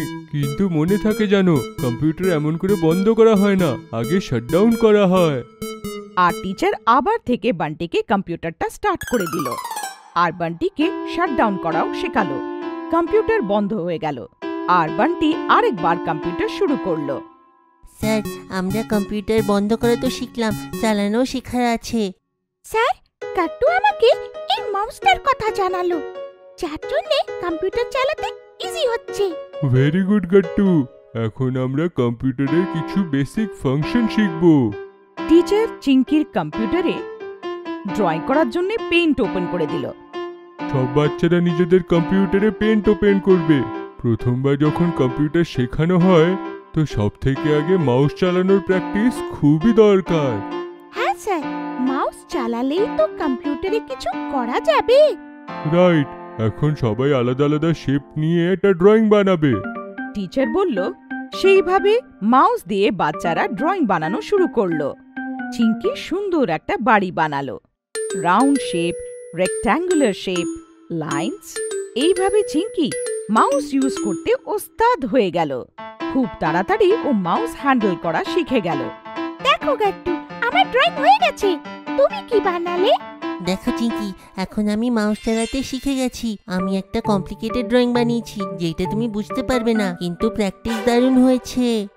চিঙ্কির সাথে সাথে টিচার আর অন্য বাচ্চারাও হাসতে শুরু করলো। গাট্টু, ভালো করে বানালেই তো প্র্যাকটিস হবে না। এইভাবে গাট্টু আর চিঙ্কি ভালো করে কম্পিউটার হ্যান্ডেল করা শিখে গেল। গাট্টু আরো সময় দিয়ে মাউস হ্যান্ডেল করা ভালো করে প্র্যাকটিস করলো। এই কম্পিউটার ট্রেনিং এর প্রোগ্রাম 8 দিন ধরে চলবে, তাহলে কেউ অ্যাবসেন্ট করো না কিন্তু, ঠিক আছে? স্যার, আরো প্র্যাকটিস করব। এমন যদি, তাহলে কালকে সকালে তাড়াতাড়ি এসে করো। এইভাবে আজকে কম্পিউটারের সাথে সাথে সময়ও শেষ হয়ে গেল। গাট্টু আর চিঙ্কি বাড়ি পৌঁছলো। ফেরার সাথে সাথে গাট্টু আর চিঙ্কি চিৎকার করতে করতে হল্লা করলো, মা মা মা। বাবা বাড়িতেই ছিল। বাবা বলল, গাট্টু চিঙ্কি, কি হলো? কেন চেঁচামেচি করছো? বাবাকে দেখতেই গাট্টু বাবার থেকে ওর ল্যাপটপ চাইলো। বাবা, আমাকে তোমার ল্যাপটপ দাও না। ল্যাপটপ? ল্যাপটপ কেন দরকার তোমার? আজ আমরা কম্পিউটার শিখলাম। কি ব্যাপার গাট্টু, স্কুলে কম্পিউটার চালানো শিখেছো? এখন না বাবা, কিন্তু আমার মাউস চালানোর প্র্যাকটিস করার আছে, প্লিজ দাও না। মা বাবা আর গাট্টুর কথা শুনে ওদের কাছে এসে বলল, গাট্টু বাবা, কম্পিউটার প্র্যাকটিস করলেই শিখতে পারবে, কিন্তু কম্পিউটারে প্র্যাকটিস করতে হবে। ল্যাপটপে বাবার ইম্পর্টেন্ট ডকুমেন্টস থাকে। ও মা, বাবা নিজের সব কাজ কম্পিউটার আর ল্যাপটপেই করে না? হ্যাঁ চিঙ্কি, এই জন্যে তোমরা স্কুল কম্পিউটারে ভালো করে প্র্যাকটিস করো। হ্যাঁ গাট্টু চিঙ্কি, তোমরা যদি ভালো করে কম্পিউটার চালানো শিখে যাও তাহলে আমরা বাড়িতেই একটা কম্পিউটার নিয়ে নেব। কি বলছো? হ্যাঁ হ্যাঁ, কেন না? সত্যি মা বাবা? ইয়ে, আমরা ভালো করে কম্পিউটার শিখে যাব, যাতে বাড়িতেও একটা কম্পিউটার আসুক। এইভাবে গাট্টু আর চিঙ্কি স্কুলে 9 দিনের কম্পিউটার ট্রেনিং প্রোগ্রামে ভালো করে কম্পিউটার শিখে নিল আর ভালো করে কম্পিউটার শিখে গেল।